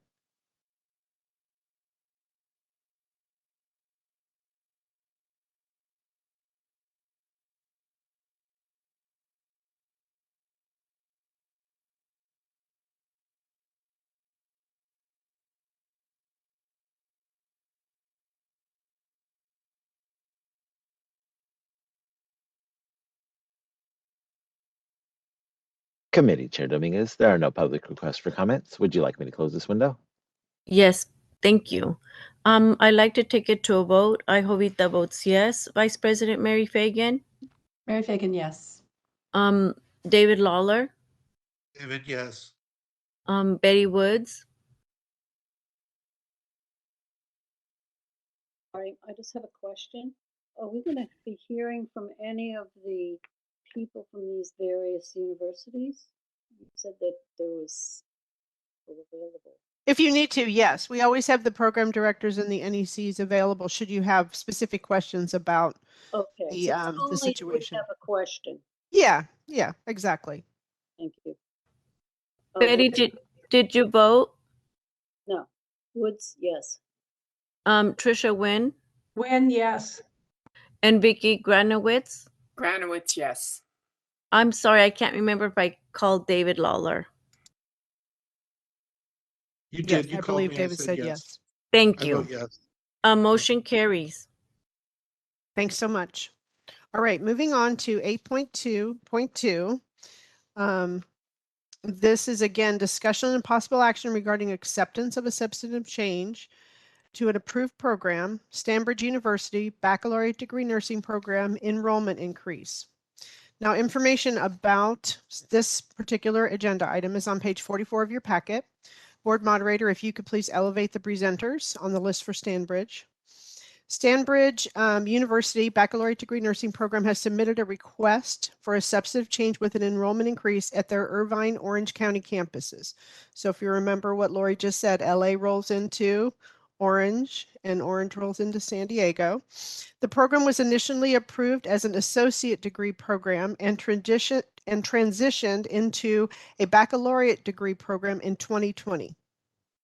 Stanbridge offers a BSN at their main campus in Orange County, which was approved in 2020, and in a second campus in Alhambra, which is in Los Angeles County, which started in 2014. There is a third campus in Riverside that does not have students at this time. Current enrollment at the OC campus for the BSN program is 30 students 4 times a year for a 120 enrollment annually. And they're requesting, again, they're just doing the OC campus right now, Orange County. They want to go from 30 to 40 students 4 times a year, which would be 160 students annually. This would be an increase of 40 students.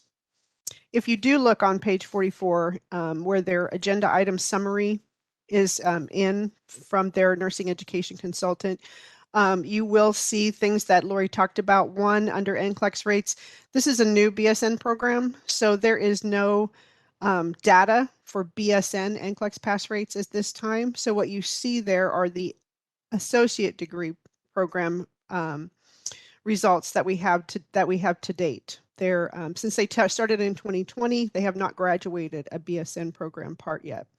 Their attrition is also on there. It talks about, you know, where they are and when each program was started. And it talks a little bit about why they're asking for this enrollment increase. And that is in the section that is quoted in the agenda item summary. They also have their executive summary there that they presented and turned in so that they could give their information. They are here with their nursing education consultant if you have any questions.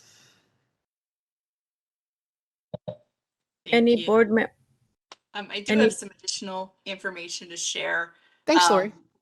Yeah, thank you. When you look at the board approved enrollments that is in the PDF on our website, I think it is important to look that Stanbridge over the last 5 years, they have had 2 new campus approvals and they've increased their overall enrollment by 350 new student placements. The request at this time is to go from 120 to 160 students. That is an increase of 40. When you look at their 120 students right now, that's a 33% increase that they're asking for in their enrollments. In the last 5 years, the Orange County area, the board has approved new student placements of 514 new students into this area. There is a consortium that they do utilize. It's Orange County and Long Beach Consortium, so they are utilizing that. But these are where we start to kind of look at, these are areas that are already showing impaction. Orange County gets the outliers from San Diego when they're looking for additional clinical placements to support their impacted region. Orange County will also get outliers from Riverside County when they're looking at getting placements for their students that they haven't been able to get through their area. And more importantly, from the LA area, again, really taken into consideration, even though we have these numbers on our website that show Orange County has increased by 514 students in the last 5 years, and LA's increased by 1,100 new students in the last 5 years. We do have to remember that there is a school that has enrollment growth there that the board has not approved yet. That is upwards to, you know, almost 1,000 students. I Thank have you. a question for the program. I was interested to hear that there's a Riverside campus that currently doesn't have students. And wondering, since Riverside is nowhere near as impacted as Orange County, if it wouldn't make more sense to add that enrollment increase in Riverside. Is that something that was considered? Has Minerva been elevated? Board moderator? Yes, Minerva is elevated, so she would just have to come off mute to be All able right. to speak. Thank you.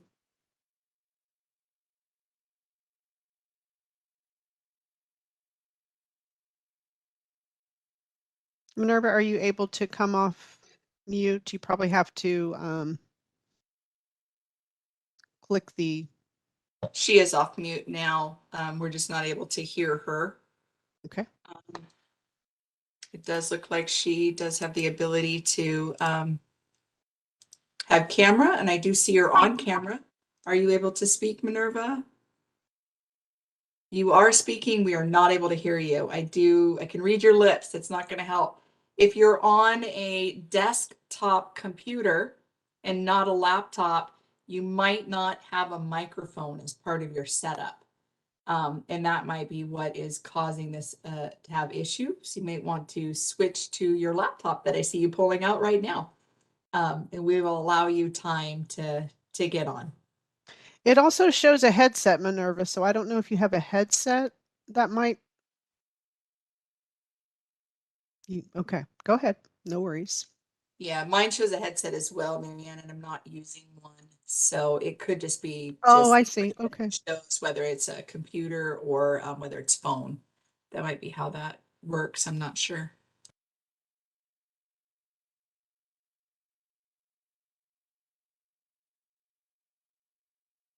Maybe while she's getting situated. So I did see that the tuition is 84,000. Is that a 2-year program or a 4-year program? I have on the Stanbridge that the tuition is 134,000. Oh, okay. Stanbridge is the bachelor's. Yeah, so degree it is program longer. as well. So it would be 134,995. So it would be probably a 4-year program. And thanks. And Marianne, one more question. So they have not graduated anybody from this 4-year program yet. So Correct. We don't know the impacts. They opened the BSN in 2020 and they haven't got through that cycle yet. I'm guessing their first graduating class will be in 2024. Yeah, I'm thinking it might be premature to be, I'm just kind of thinking out loud if I were, trying to get situated here. Minerva, I do believe we were able to hear some kind of crackling around, so it looks like you're heading in the right direction. I think that Stanbridge is not delivered over 4 years. I do think they do condense it down to a 3-year cycle, so we should be getting some graduate data soon. 23. Yeah, in 2023 at some point here.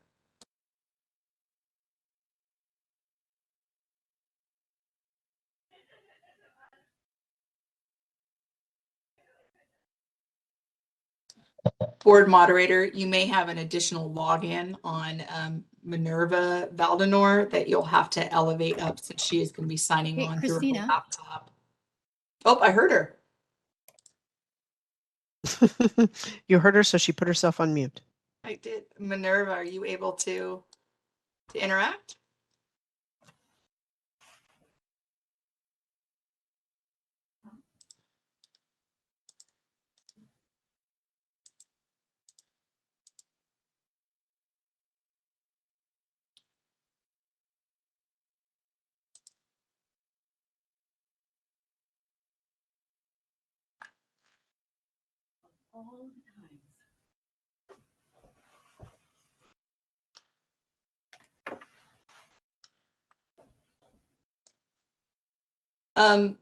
Minerva, we're not seeing you in the list of attendees as an additional person to elevate. I'm not sure if you signed in under the same login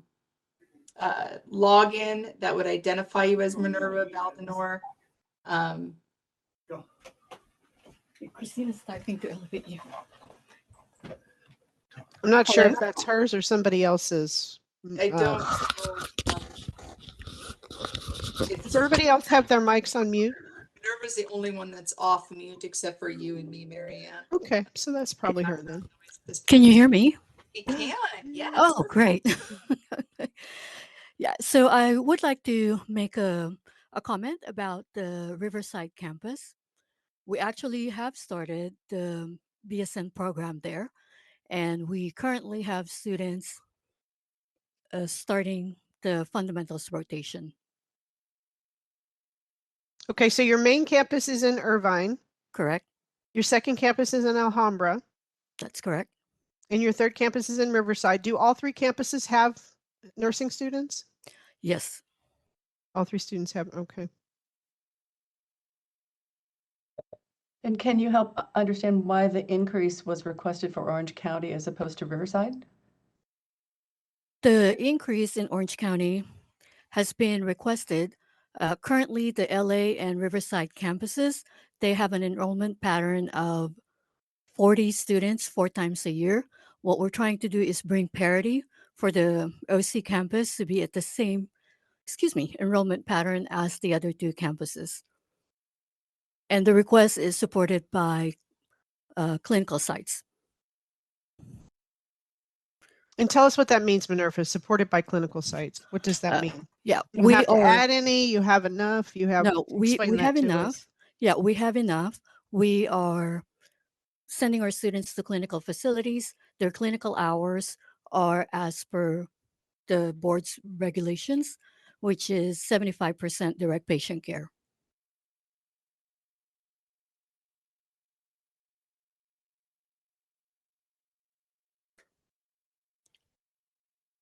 So the simulation and skills lab time is only at, we max it at 25%. Why is the number of students the same in those 3 areas? Right. We have been requesting an enrollment increase at the main campus for a few years, but we were able to get an increase in 2021. And yeah, for several years, 10 years now. So we're hoping that we would be able to get the request accepted for So this OC. request was made previously, Minerva? Yes. Do you know when that was? The last request For 30 for OC? Yes, for 30 times 4 was in 2021. It was approved in August 2021. Yes, in for the Orange County campus with Stanbridge, there was an enrollment increase. They were doing 90 students annually, and the board approved them to go to 120 students annually, increasing the students by 30 in that campus. If you look at our website, Alhambra from Stanbridge was approved as a new campus in the November 2019 board meeting. Their enrollments are 90 annually. Then they came back to our board in November of 2021, very similar to this board meeting, and requested 2 separate enrollment increases. They requested an enrollment increase at the Orange County location of Irvine from 90 students to 120, an increase of 30. And then they asked for an increase at that newly approved campus, the one in Alhambra, to go from 140 students to 160 students annually, increasing that student population by 20. And then in August of 2021, they also asked for this campus in Orange County to have an increase from 90 to 100. I think I'm reporting that twice. Sorry about that. With an increase of 50. And then Stanbridge in Riverside, new campus approval was 160 students to start with, and that was in May of 2021. So this is not 90 at each campus. It seems to be a lot more than that. Yes, for the 2. I'm sorry. Go ahead, Minerva. Yeah, I wasn't sure if the question was for me, but for the two campuses, it is, and the two campuses are Alhambra and Riverside. The enrollment pattern is 40 times 4. And OC was 30 times 4, and now they want to go to 40 times 4, so that all three campuses have the same enrollment pattern. Correct.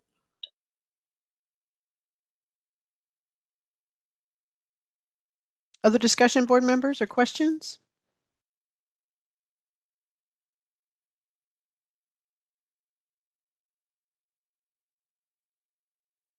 Anybody have any questions?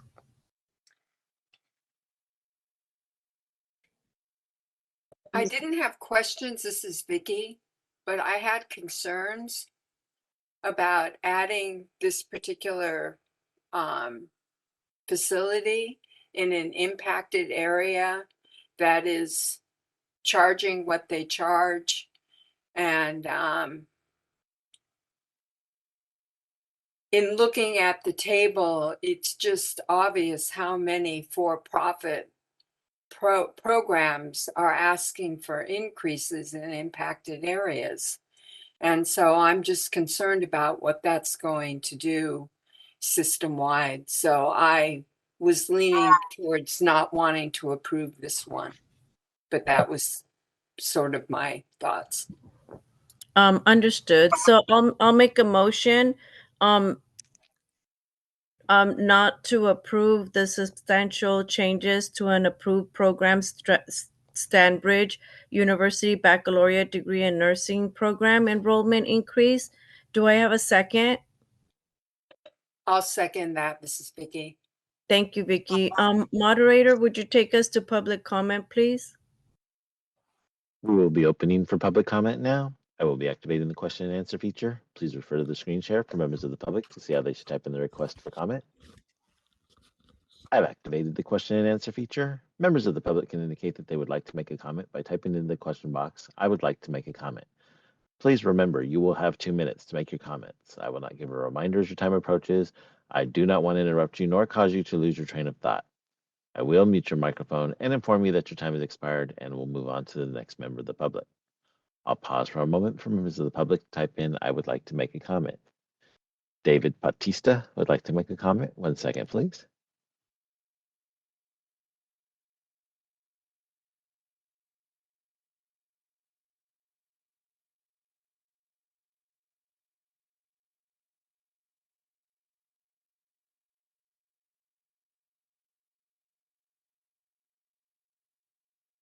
To listen to quite a bit of this dialogue and wanted to share that I'm the executive vice president for AHMC Healthcare and oversee the Anaheim Regional Medical Center in Orange County.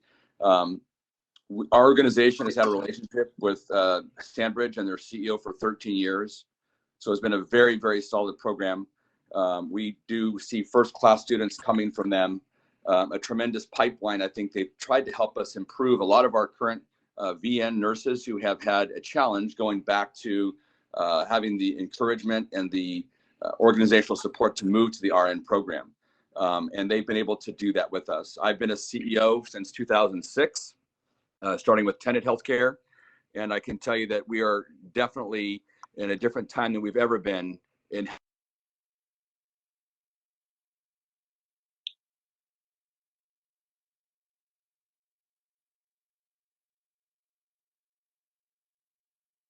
Board moderator, did we lose David? him? Yeah, David, I'm not sure if you can hear us, but we are not able to hear you. I'm not sure if you lost connection or if you want to try to comment again.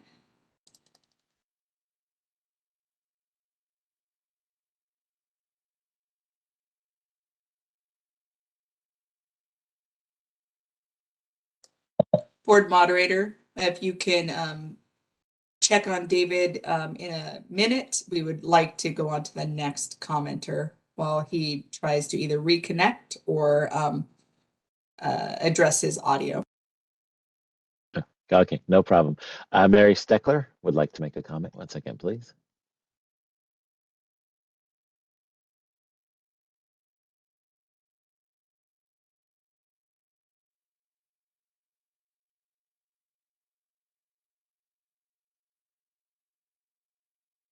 Hello? Yes, go ahead, Mary. Okay, thank you. Hello, this is Mary Steckler. I'm the Associate Dean of Health Sciences, and Director of Nursing at Santa Ana College.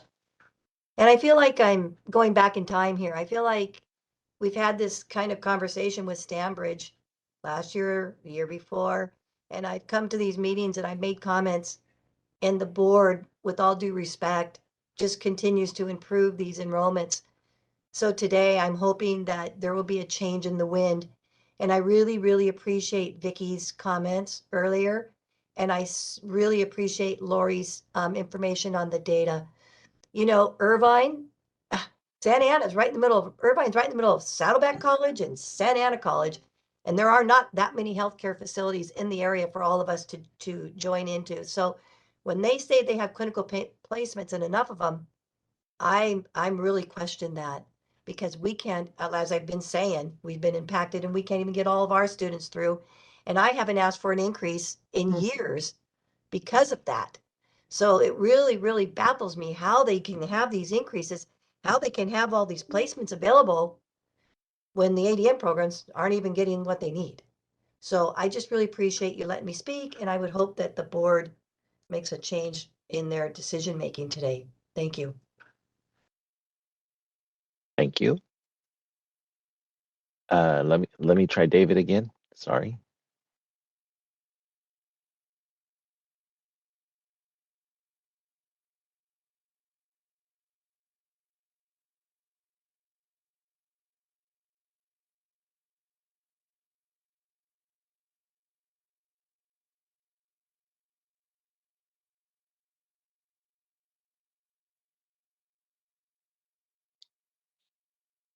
David, are you able to He's speak? using the iPhones. There you go. Go ahead. Okay, thank you. I appreciate the patience. I've been on both the PC and the iPhone trying to make it work. Again, I know that I've heard a lot of the comments by the board, and I appreciate how hard you're working. Definitely want to make sure that all institutions are providing a excellent product, both on the private and the public sector. I just wanted to reiterate the difference that we've had with Stanbridge the last 10 years and working with them to, again, sometimes take our VNs over to the RN process and trying to bridge them over. The excellence of the students that we have through Stanbridge. The students are very involved. I myself speak to the students when they are in classroom settings, trying to encourage them to be a part of what they're doing. They are hired as CNAs and PCAs as they're going through school, the Stanbridge students, as well as other student schools, trying to give them an opportunity to have income. We as CEOs are spending an enormous amount of time paying crisis bonuses, making sure that we have staffing that is safe.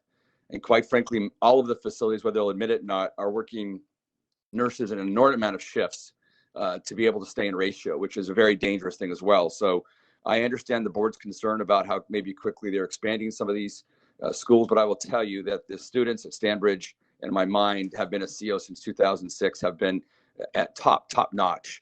And the engagement of the leadership at Stanbridge, having known these folks for 13 years, has been very constant and committed to the education of their students. So I would request that the board please consider otherwise for the CEOs on our end of the ballot that are trying to find experienced and talented young nurses to be a part of our facilities.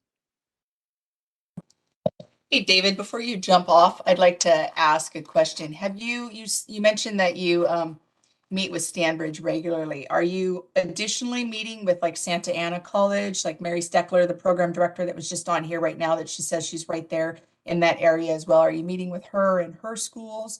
Also, are you meeting with any other nursing programs in that area?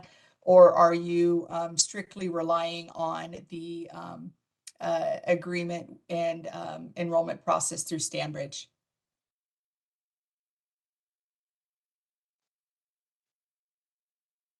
Board moderator, is David able to still respond? Is he elevated where he can come off mute and speak? He is. Okay. While he says he's muted. No, he's unmuted. It says green. Okay. Board moderator, I'll let you continue to work with him. One of the things I also wanted to let David know is that the enrollment increases that have already been approved by for Stanbridge on their growth, because they are a BSN program and it takes, 3 to 4 years, depending on the setup of the program, to have the effect on the community, that we do have the enrollment increases that they talked about coming out. The new campus was approved in Alhambra in 2019. So we're looking at new students, 90 annually. We're now at 160 annually being graduated into the community. That should help augment your staffing from Stanbridge, as well as the Irvine, Orange County location that you're referring to today. They did get an increase to the 120 students from 90 students. And those were approved in just November of 2021. So you should be seeing students graduating from that enrollment increase this coming year. And so you should be getting some reprieve soon from Stanbridge if that's the only program that you're working with. But if you're working with those other programs in the area as well, you could potentially even be helping Mary Steckler and her program grow. Thank you, Lori, Thank you. for that. I feel like this is a little bit of an awkward conversation because, we started the day with this conversation about, we really have to make sure that we have enough nurses to meet the demand. But then, you get into this and it's definitely got to be a balancing act. I feel a little uncomfortable, but I'm very happy to work through it with this group. And I do very much appreciate Lori and Marianne, you giving us context to make these decisions.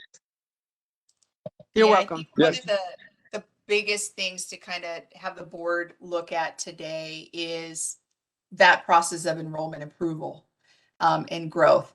In the last 5 years, the board has approved 514 new students to the Orange County location. In today's board meeting for the Orange County area, we have 400 enrollment increase requests coming through us today that the board will have to consider. And that is just 114 shy of the 514 our board has approved in the last 5 years. So today's board meeting is really jammed packed with a lot of these very difficult decisions.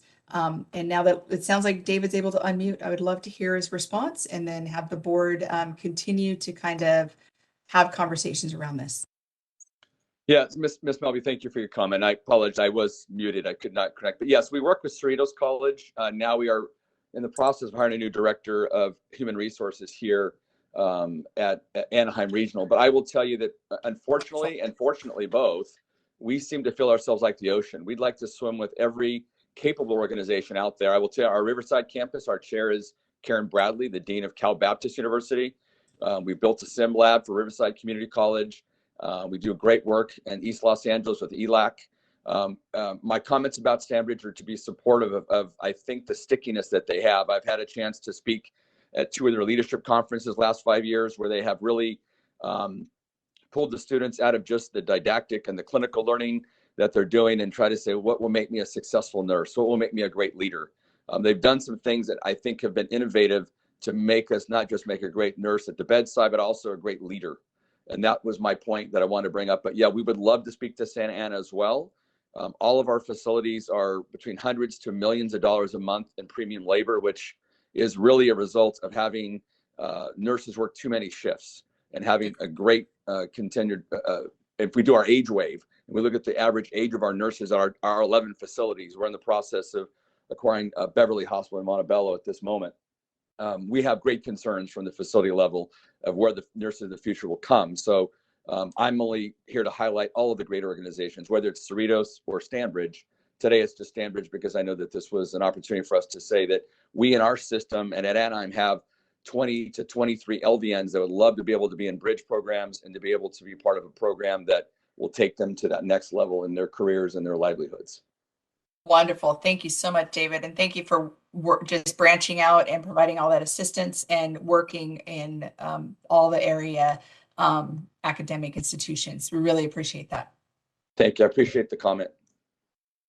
And Lori, if I could add on to Trisha's question, or Trisha's comment, Trisha, the other thing that I think it's hard for us to look at, which I think Lori has highlighted today, is that when these programs, whether they start or they come back for approval of more students, we give an annual number. And that annual number is annual. And I think we forget that when a program gets an enrollment increase in 2020, they've had 5 years of that enrollment increase. And so the number coming out is not just that annual, but it's compounded every year.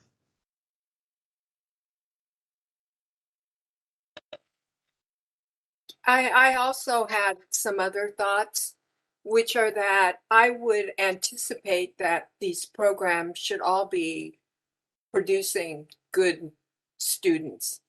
And while it's lovely that this individual has had a good experience with Stanford, I would want that to be across the board, and it's a problem if it isn't. So the issue is, can Irvine and LA and San Diego handle an increase? And while we're talking about this particular program right now, we're going to have the same discussion going down the list. So Yes. it may be more awkward at this point, but we better get comfortable with it because it's going to be the same thing.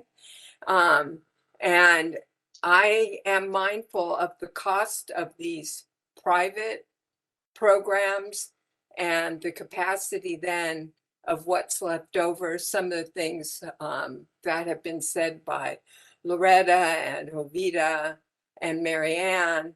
And so I would like to just support the motion and call the question unless there is more discussion, because it's not going to get any less painful as we move through this.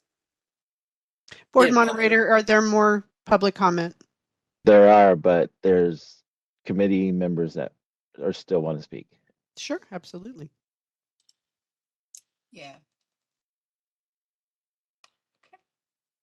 May So I you ask can a move question? on, board moderator. Oh, sorry, David.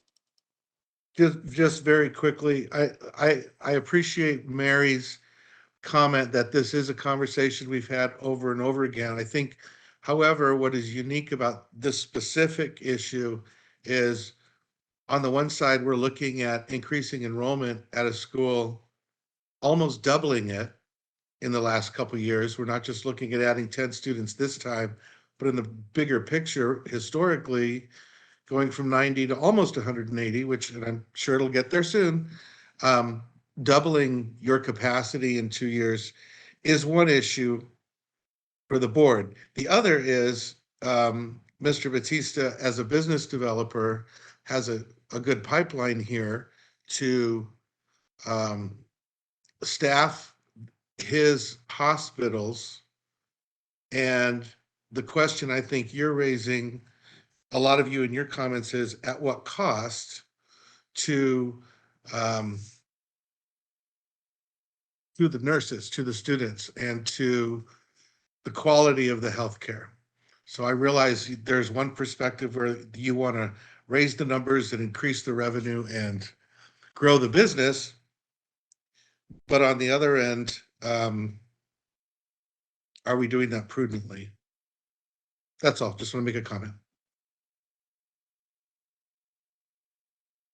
Thank you.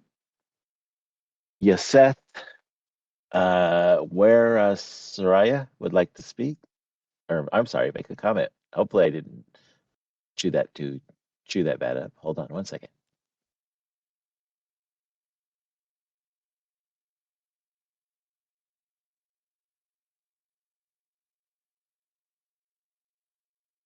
Yasith?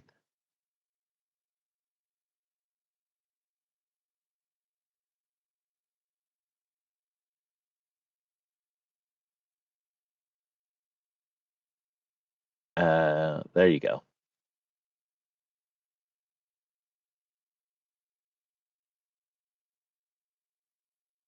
Are you there? Go ahead.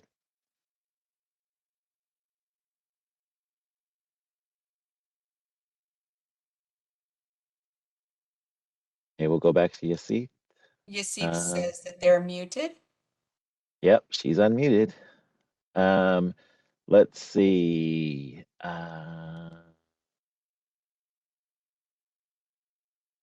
See, then Mary Steckler already made a comment. Did you want to let her she make another did, comment? yes. So I believe the only one remaining was Yusuf, and they're continuing to state that they're muted. David did reply in the comments just to our board member that says that he's not a business developer. He is a CEO and he's concerned with quality. And then he did make sure to also state that the numbers are not addressing the shortage at the bedside and the patient risk. And all hospitals need to make profit, included not-for-profit and public facilities. And then he asked to look at Madera Community College. And so I can further elaborate on that. In January, Madera Community College was forced to close its doors, forcing those relying on the hospital for care to travel as far as Fresno, nearly 30 miles from the city of Madera. In December, Hazel Hawkins Memorial Hospital, the only hospital that serves the residents in San Benito County, declared a fiscal emergency, warning of potential closure in February unless it receives significant funding. In October, nearly 300 people in Visalia lost their jobs when Kauai Delta Medical Center, the city's second biggest employer, was forced to reduce staff to make ends meet. And in the fall, Medoc Medical Center paused on development of home health, hospice care, and geriatric psychiatry programs as well. So our hospitals, and I'm sure Mary can attest to this, are really feeling the crunch with having to pay the increased traveler wages and pay the overtime. And really just looking at the impact to their staff when looking at this. But I want you guys to also understand that if an enrollment increase is decided on today, the effects of that enrollment increase will not hit anybody until at least 2 to 4 years from now. And so I know that he's putting that information out, saying that it is very important to make these decisions today, but understand the enrollment increases our board approved the last 2 years are really going to hit the public and make that effect positive impact real soon in the next year or two. And we approved almost 1,000 last year and almost 1,000 before. Additionally, when you look at Joanne Spett's workforce analysis report, she does mention that there are regional shortages of nursing. But she also makes a good point in there that talks about these nursing students in California don't necessarily stay in specific regions. So if we're growing our enrollments in other regions that are less impacted, those students can continue to help the areas that need the help, even if their clinical academic institutions are impacted in that area. So we just improved an enrollment increase. If we approve another one later on in a different area, those people will still be able to join the workforce and help to support. And is Yusuf able to make a comment? I was waiting for you to stop, and then I was going to let her go. Okay, there we go. Are you able to hear me now? Yes, there you go. Go ahead. Yes, well, thank you all so much for your patience and for allowing the comments. I would like to request that the board consider equity in its decisions, with public and private schools not being distinguished and private schools being discriminated against. While Orange County has 3.3 million residents, we have had a good pass rate since the inception of the program in the high 90s. We have been recognized. Our nursing education consultants have commented on the fact that we've had high 90s in the pass rates. Our students have access to synthetic and human cadaver labs in a nursing program. They have access to large-scale virtual reality, top-notch simulation labs. In addition to the cost, our students have access to grants. We provide over $30,000 in scholarships a quarter to our students. We have laptops provided for each student in the classroom. I would like to believe that the trend that we've set for the NCLEX RN over the past close to a decade would continue in our transition from the ADN to the BSN. Having said that, we certainly do respect the concerns that the board has in regards to clinical placements. We can assure you that we do have the capacity. We're simply asking for a class that has 30 students to have 10 more students. We don't need any more didactic faculty. We have the infrastructure, student services, career services, admissions, financial aid, all of the support structures exist. It's one additional clinical group some years into the future, and we have already shown that we have it. And we would certainly like to consider that if this is the case for Orange County, it goes for everybody else in Orange County, not just for Stanbridge University, because it would level the playing field. We're happy to provide any additional answers to questions you may have. But there is a second item that's on the board agenda, and there was some confusion regarding this first item and the second item.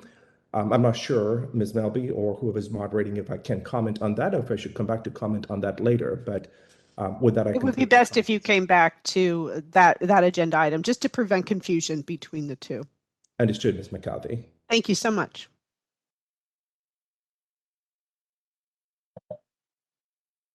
Board Thank moderator, you. is there any more public comment? Carmen Comsty would like to make a comment. 1 second, please.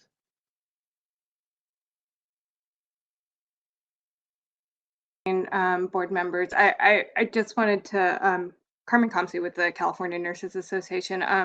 I'd just like to support the board's discussion, particularly Board Member Granowitz's emphasis on looking at the cost of attendance for the programs that seek enrollment increases from the board, and the importance of looking at the access to educational programs and clinical placements by low-income nursing students, and the equity in terms of ensuring that a diverse, both economic and racially and ethnically diverse population of students is able to access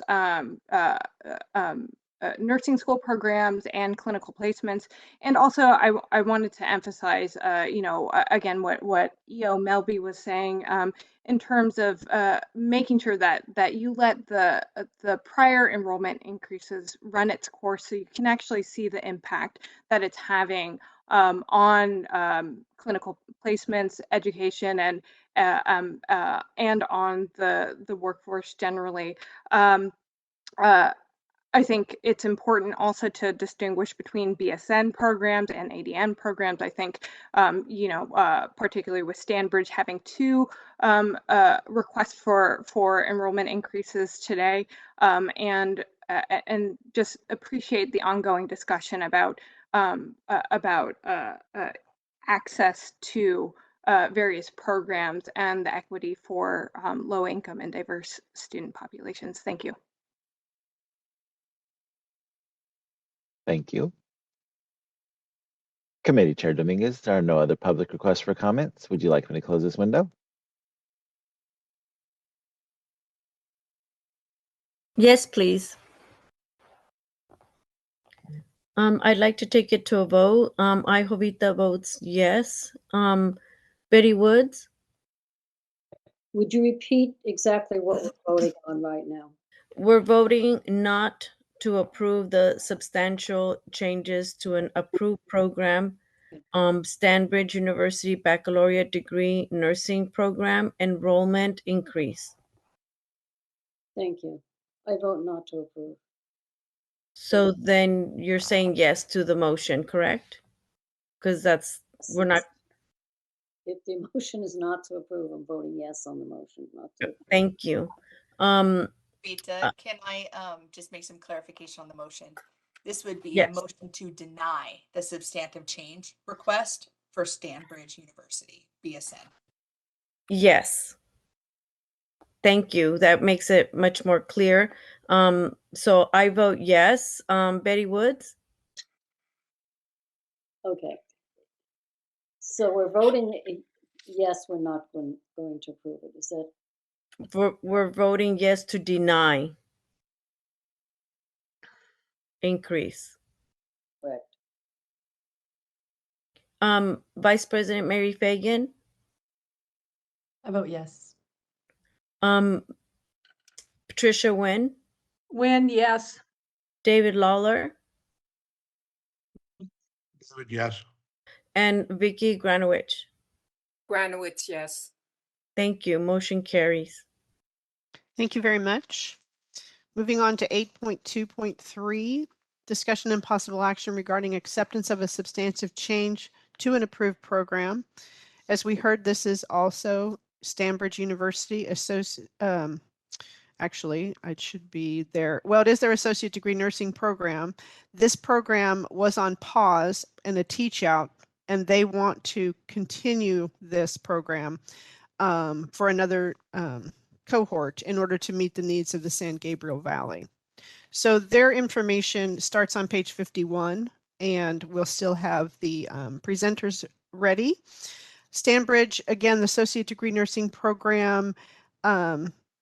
We talked about everything that they've done so far. Their current enrollment in their generic ADN program is 170 students, which will be taught out in January of 23. So they're in the process of teaching out their ADN, current ADN, and they're requesting that they do a one-time enrollment of 20 students to extend the teach out for another, again, for another 20 students to meet the needs of the San Gabriel Valley. This cohort is planned to begin in May of 23 with an end of the teach out, which will be extended to July of 25. On page 51, you will see their AIS. It gives specifics about, a lot of it's the same, but it also gives some specifics about the ADN program itself and the teach out. They also provided their executive summary. And then Lori, did you have any additional information that you wanted to add for this separate agenda item? Of course, the program and the NEC are NEC are still available. Just to remember their request, it was 160 to be at each one of their campuses. This would increase the one that is 160 already up to 180 for this enrollment. The students that were approved on this teach out was supposed to have been completed January 23. So there should in effect be nothing set up to support an ADN program as they were intending to teach out and have the teach out completed by January 2023 for this ADN group. So when you do take this into consideration, take it into consideration with the other Orange County requests that are put forth in this meeting. Thank you.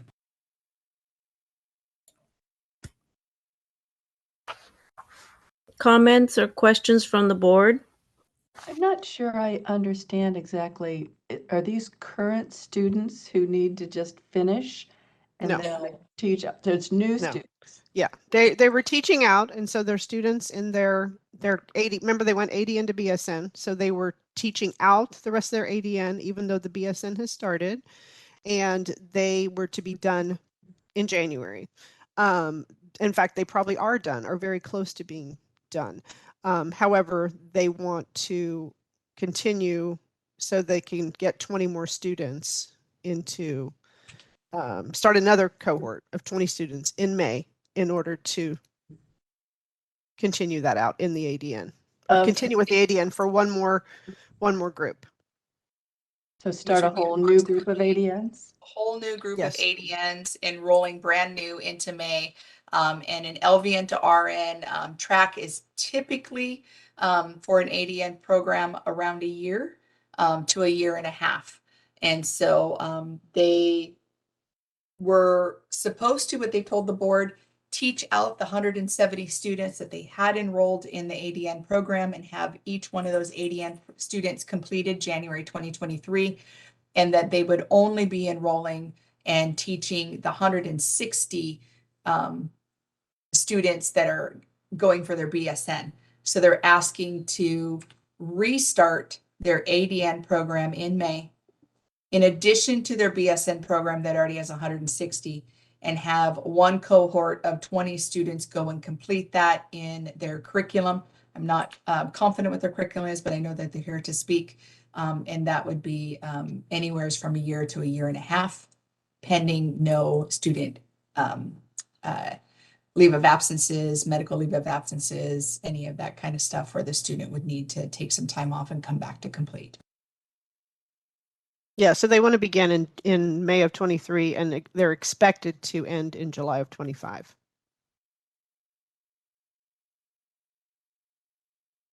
And is there an LVN to BSN option?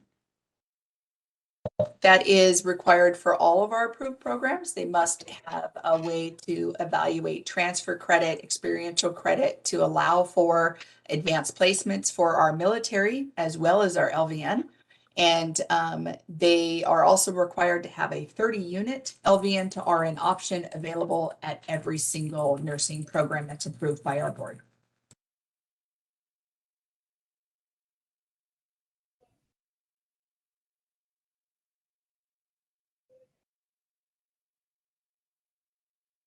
What's the reasoning behind all this? The reasoning, of course, let's let the program speak. Minerva, do you want to speak to the reason why you wanted to bring this Yes. next group in? Thank you. Yes. Can you hear me? Yes, we can. Okay, Thanks so good. much. Yes, so this request came from a health system, and they are LVNs who are currently employed by the health system. The system will support them to get their RN license, and it is a one-time request for 20 students.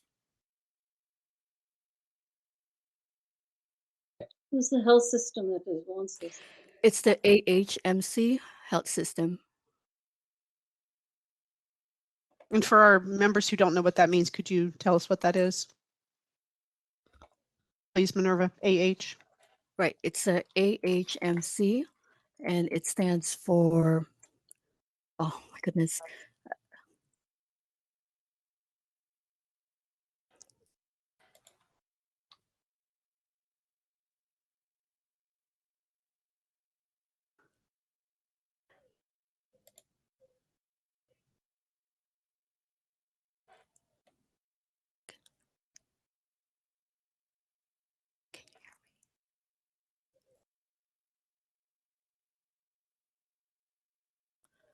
Hello?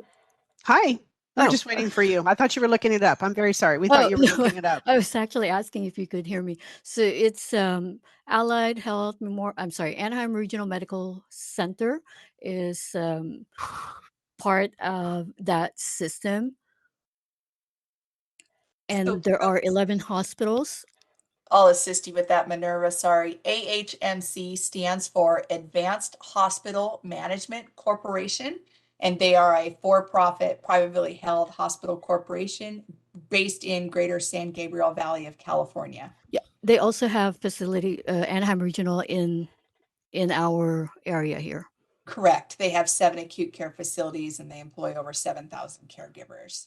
Yeah, spread out across OC and Los Angeles. It's a health system, hospital system that's requesting this. Correct. Correct. Yeah.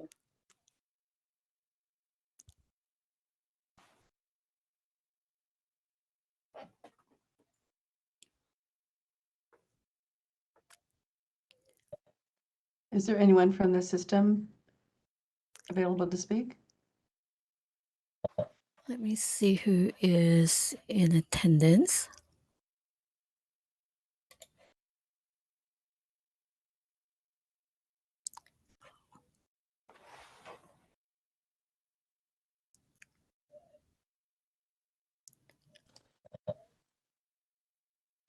Mary, we could open it up to public comment, and if they are in attendance in public comment, they can speak through that way, similarly to the last agenda item.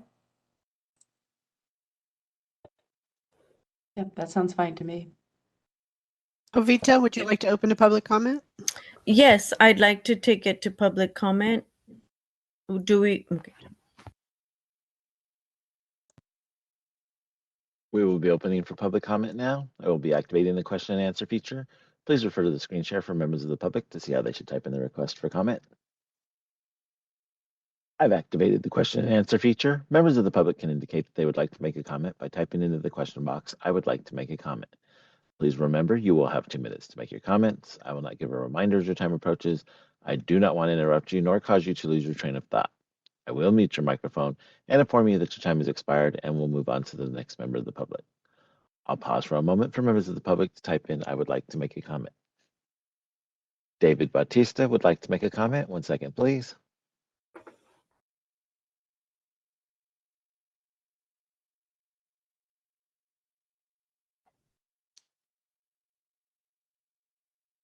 Thank you so much for unmuting me. Again, this is David Batista. I'm Executive Vice President for AHMC Hospital System.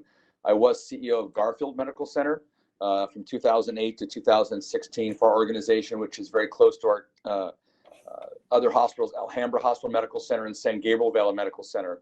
We're actively trying to continue to encourage our LVNs to pursue an advancement to an RN degree. Again, much like we've talked about earlier and the board has talked about, trying to encourage that pipeline from CNAs to LVNs to RNs as much as we can to BSNs. And we do have over 25 current LVNs that would like to participate in this program at Stanbridge. We think it's an excellent opportunity to grow nurses into a betterment of their career and also a better opportunity for them and their families. We have plenty of capacity to be able to take these current students, nurses into to this program, and think it's an excellent thing both for the community and for the nurses.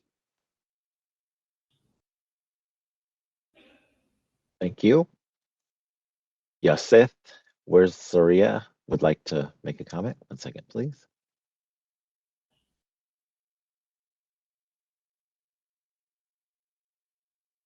Thank you. Just for clarification, the ADM program I'm the president of the university. The ADM program has been taught out, so we have no students in the program. We just concluded the last cohort in the month of January, just I believe, if not last week, a week before then.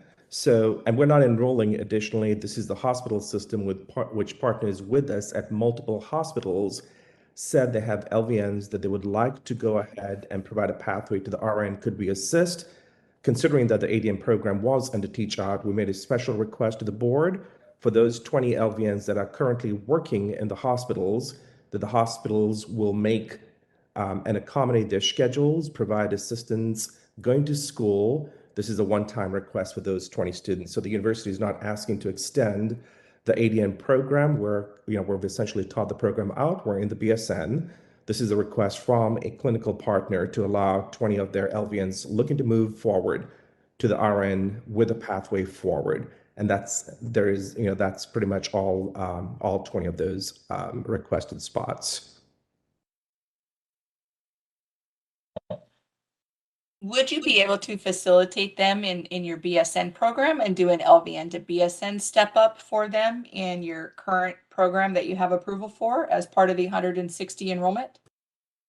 Thank you, Ms. Melby. The hospital system wants to expeditiously get them to become RNs. They're facing quite a lot of stress with the travel and registry payments that they're having to make. So they wanted the shortest pathway, and they requested that this be an ADN just because they need them back on the floor as soon as possible. They could then bridge afterwards to the RN to BSN that the university has. And again, all of these programs are CCNE accredited. And so the students could expeditiously get on the floor through the LVN to ADN, and then subsequent to that, online bridge to the BSN. How long is your LVN? Sorry, how long is your LVN to ADN program versus your LVN to BSN program? What are the timeline differences? It'll be approximately half the time, if not less, Ms. Belby. Do you know what that is in years or months? I would, and I don't have the exact, so please don't hold me to it, but I believe it'll be probably just around the 15 plus or minus months. For the ADN, for the LVN to ADN? Correct.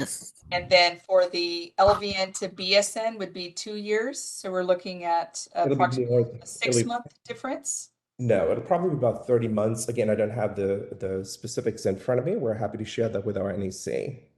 But this, again, is not our request. We're conveying the request that the hospital is making to get their current employees who are LVNs to become RNs as soon as possible. So we're conveying this request at the behest of a clinical partner that wants to get the LVNs converted due to time in the system and their ability to retain and promote them to become RNs. Minerva, as the program director, are you able to give us a more accurate timeline of completion for LVN to BSN versus LVN to ADN? We are projecting the LVN to ADN about 15 to 16 months, and the BSN LVN to BSN around 2 years, or maybe 18, 20, yeah, 20 to About 20 months. 20 months, yes. So it's about a 5-month difference for them to do an LVN to ADN versus an LVN to BSN. Is that accurate? Let me calculate that Okay, 'cause I in think your months. program for BSN is 3 years, right? Yeah, the BSN program is 3 years. And then you So give a 1-year kind of advanced placement to for your LVN students. LVNs, so it would be about 2 years. Okay, so it's about a 8-month difference from graduating an LVN to ADN versus an LVN to BSN, correct? Correct. Thank you. Who will be paying their tuition? The hospital will be helping with the payments.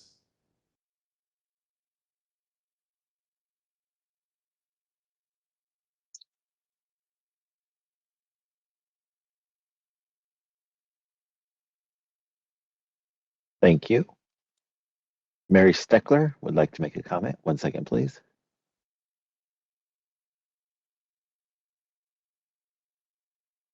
Hello, it's Mary Steckler again from Santa Ana. I just wanted to get it on the record. If one of these hospitals, I missed a little bit of it, but I think I heard Anaheim Regional. I just want you to know that Santa Ana has only got 2 cohorts of students at Anaheim Regional. And originally the cohort was 10. Excuse me. Last semester they decreased us to 6. And now we're at 6 again. So that's 8 students that have been displaced over a year. So I'm a little confused when this gentleman said the hospital is trying to go the shortest pathway and they want to accommodate LVNs. Well, do you know what semester our students are in at Anaheim? 3rd. They're the LVNs. So they're displacing ours to bring up Stanbridge. I just want that on the record. And the CEO has never reached out to Santa Ana. I want that on the record as well. Thank you. Thank you.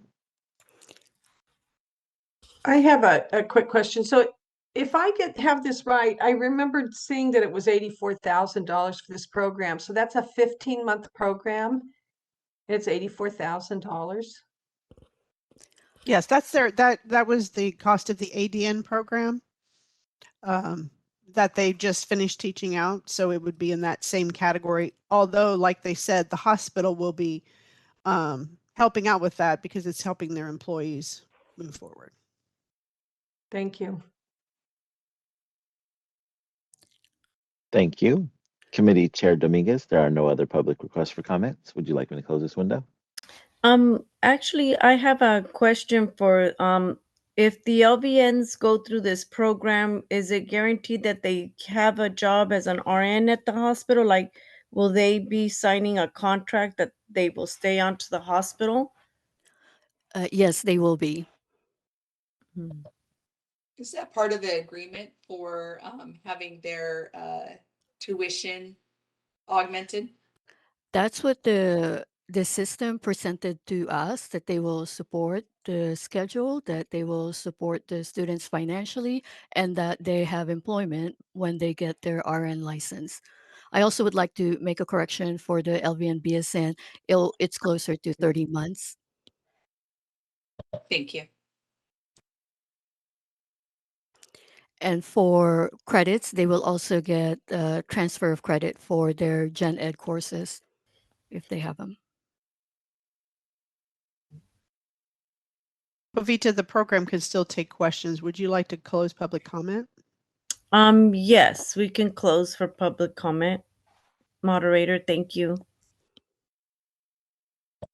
So just a reminder, there has not been a motion put forward on this, so we will need a motion, a second, and then a vote.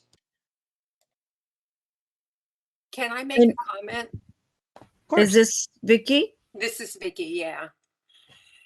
I think on the one hand, this sounds like a lovely opportunity. On the other hand, it feels a little like the camel's nose under the tent, that this could then be a way that this could be used to, I don't know, find another way to that programs with money can take advantage of the system and push out programs that cost less and are having more trouble finding clinical placements. So I'm kind of torn about what to do about this particular one, but there's just something about it that just, I don't know. I don't have the right terminology, but it doesn't feel like it passes the smell test to me. Well, the another question I have for the hospital is that what if, you know, life does happen and you know, sometimes we make decisions, and what if one of the students or more than one of the students' life changes and they can't stay on the hospital, but they had it facilitated where they got their degree, will they have to pay the tuition? Is there a way to elevate David to a participant board moderator so that we don't have to reopen public comment? And it's David Bautista, please. That way he can answer Jovita's question.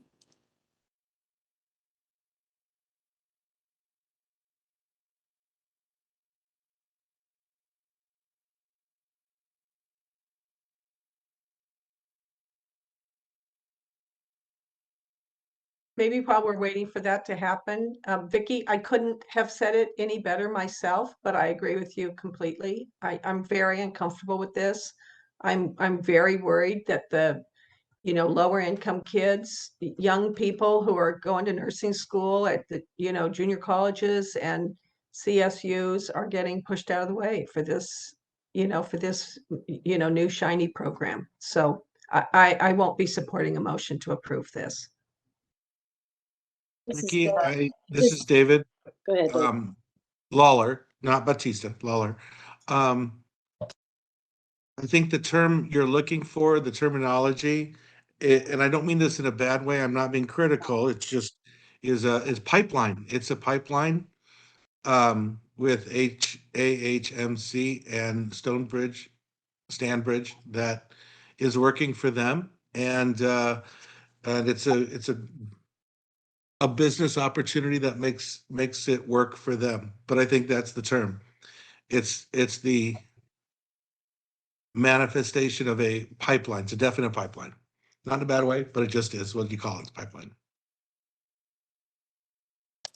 So Tricia, did you make a motion to deny the approval, or were you just making a comment just for Well, I was making a comment because I thought you were still waiting for an answer to the question, but I am definitely willing to make a motion. You can make a motion and get a second, and we can still continue to hear from Okay, well, David. then I would move that we not approve substantive changes to this I approved. think I'm unmuted now. Okay. Thank you, David. Do we have a Yeah, I second apologize. to the motion? Real I quick? will. This is Vicky. I'll second. Thank you. David, go ahead and speak before we do a roll call vote. Yes, thank you. And I'm trying to be an active participant to be helpful. I'm on a lot of boards, and Mr. Lawler's comments, I think if you do what I do for 30 years, my daughter is a freshman at Cal Baptist University. I'm friends with the president and people at Cal Baptist. This is not a monotheistic type of relationship with Stanbridge. Quality is quality and execution is execution. I've been doing this for 30 years. Without multiple pipelines, we don't survive. Hospitals do not survive. And when the community comes to the hospital in the emergency room in an emergency, you know, we're the ones actually running the hospital. So I feel a little bit, I must say to you and be direct with you all that, again, I would speak for Cal Baptist, Riverside Community College, which we built a sim lab for, and other institutions for pipelines. This is an opportunity for us to be able to serve our community. We were open to do this. I wrote down Mary Stackler's name. I will call her and work out with her at Santa Ana 1000%. But let's not punish everybody as facilities such as our system are trying to do the best thing for our communities and for our current employees. We have not worked out the details on the contract. We wanted to get the Board of registered nursing's approval to do this. But like many hospitals do, we give sign-on bonuses to many nurses and ask them to make commitments and stay. Very rarely do physicians or nurses ever actually repay loans and these things like that. It's very difficult to motivate. But we do want some type of emotional commitment, usually from our, and financial commitment, sometimes from our staff to pour out these kind of dollars. But this is nothing that a nonprofit hospital versus a for-profit hospital is doing in the state of California. So please, I would encourage you to try to separate those two things. I've worked for nonprofits. I worked at San Antonio Hospital in Upland. I worked in for-profits. The methodology of what we're trying to do to serve the community is very similar, if not exactly the same. So how much tuition is the student going to get? What are they going to have to pay? Again, those details we're working out within our system once we know that this is a viable thing to pursue. But again, $20,000 to $30,000 is what we're giving to new grads that are sign-on bonuses now within our system. So again, for us to take that or a higher number for our existing staff to go from LVN to RN is a very, very good benefit for all. So there's no number right now. Thank you. No, I think we need to wait for the board to approve this for us to put that in, but I'm giving you some strategic numbers of what hospitals are currently doing in the system, which you're all aware of. I understand. But again, I sound very enthusiastic, for lack of a better term. Again, I think what we're trying to do in supporting a program like this is take our long-term staff and help reward them.